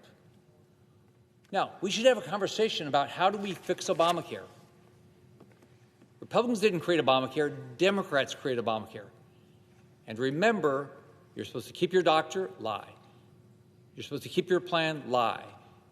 Per family, you're supposed to save $2,500, lie. It was supposed to save the federal government, I think, $100 billion, lie. So it's all been a lie. It's all failed. So we ought to fix it. We ought to sit down and say, how do you drive the cost of health care down? We should work hard to make sure everybody has access to great health care. We must stop taxpayer money from going directly to insurance companies who are posting record profits. Instead, give the money directly to Americans who need it. We can give the money to them directly through a health savings account and let them pick the insurance they want. We should allow Americans to shop across state lines, find the best insurance product for their individual family. This will clearly drive down the cost of health care. But first, Democrats, open government. The American people should be calling every single Democrat. What should happen right now is every American should call every Democrat senator right now and say, open the government, have a heart, and stop getting paid until you do. I yield the floor.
President.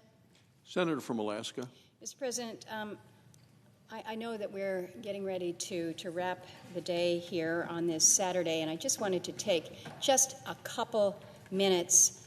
And I really don't feel like I'm speaking as the senator for Alaska. I feel like at this moment I want to be the senator speaking for the men and women who allow this place to happen on a weekday, but also on a weekend. There's a lot of really great people who come in day over day over day to either protect the Capitol, to clean the Capitol, to help make sure that our operations are efficient and expedient to the extent that we can be. They keep the wheels on the bus, if you will. And along with all of our other federal employees and so many that are being impacted by this shutdown, they haven't been paid since the 1st of October, since the shutdown began. And the pressure points are real. I spent a lot of time talking to these people because they're the ones that are making things happen here. And we're here on a weekend, and I'm glad, Mr. President, I'm glad we're here this weekend.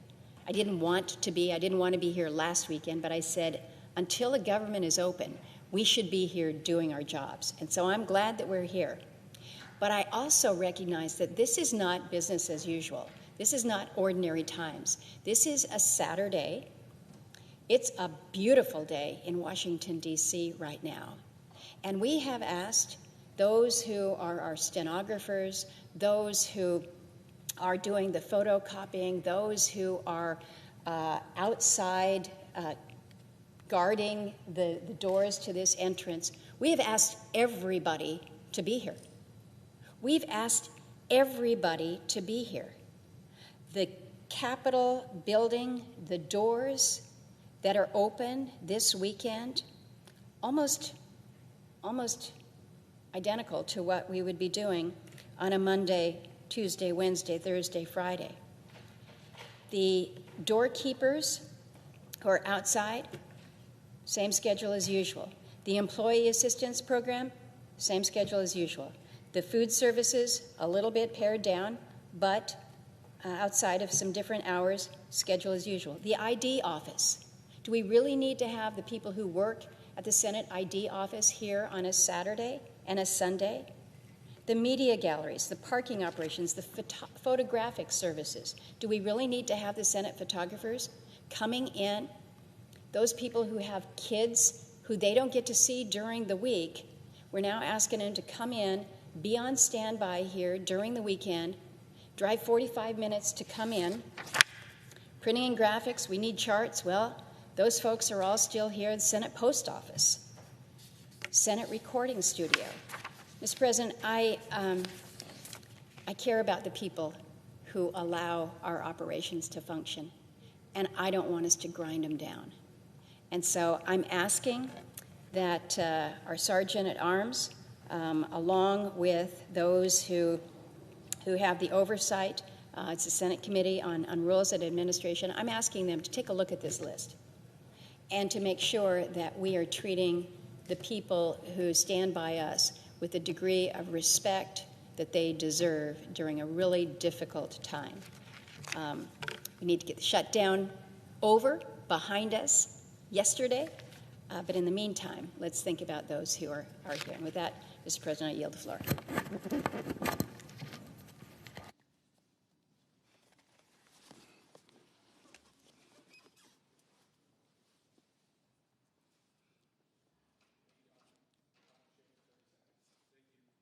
You have a full.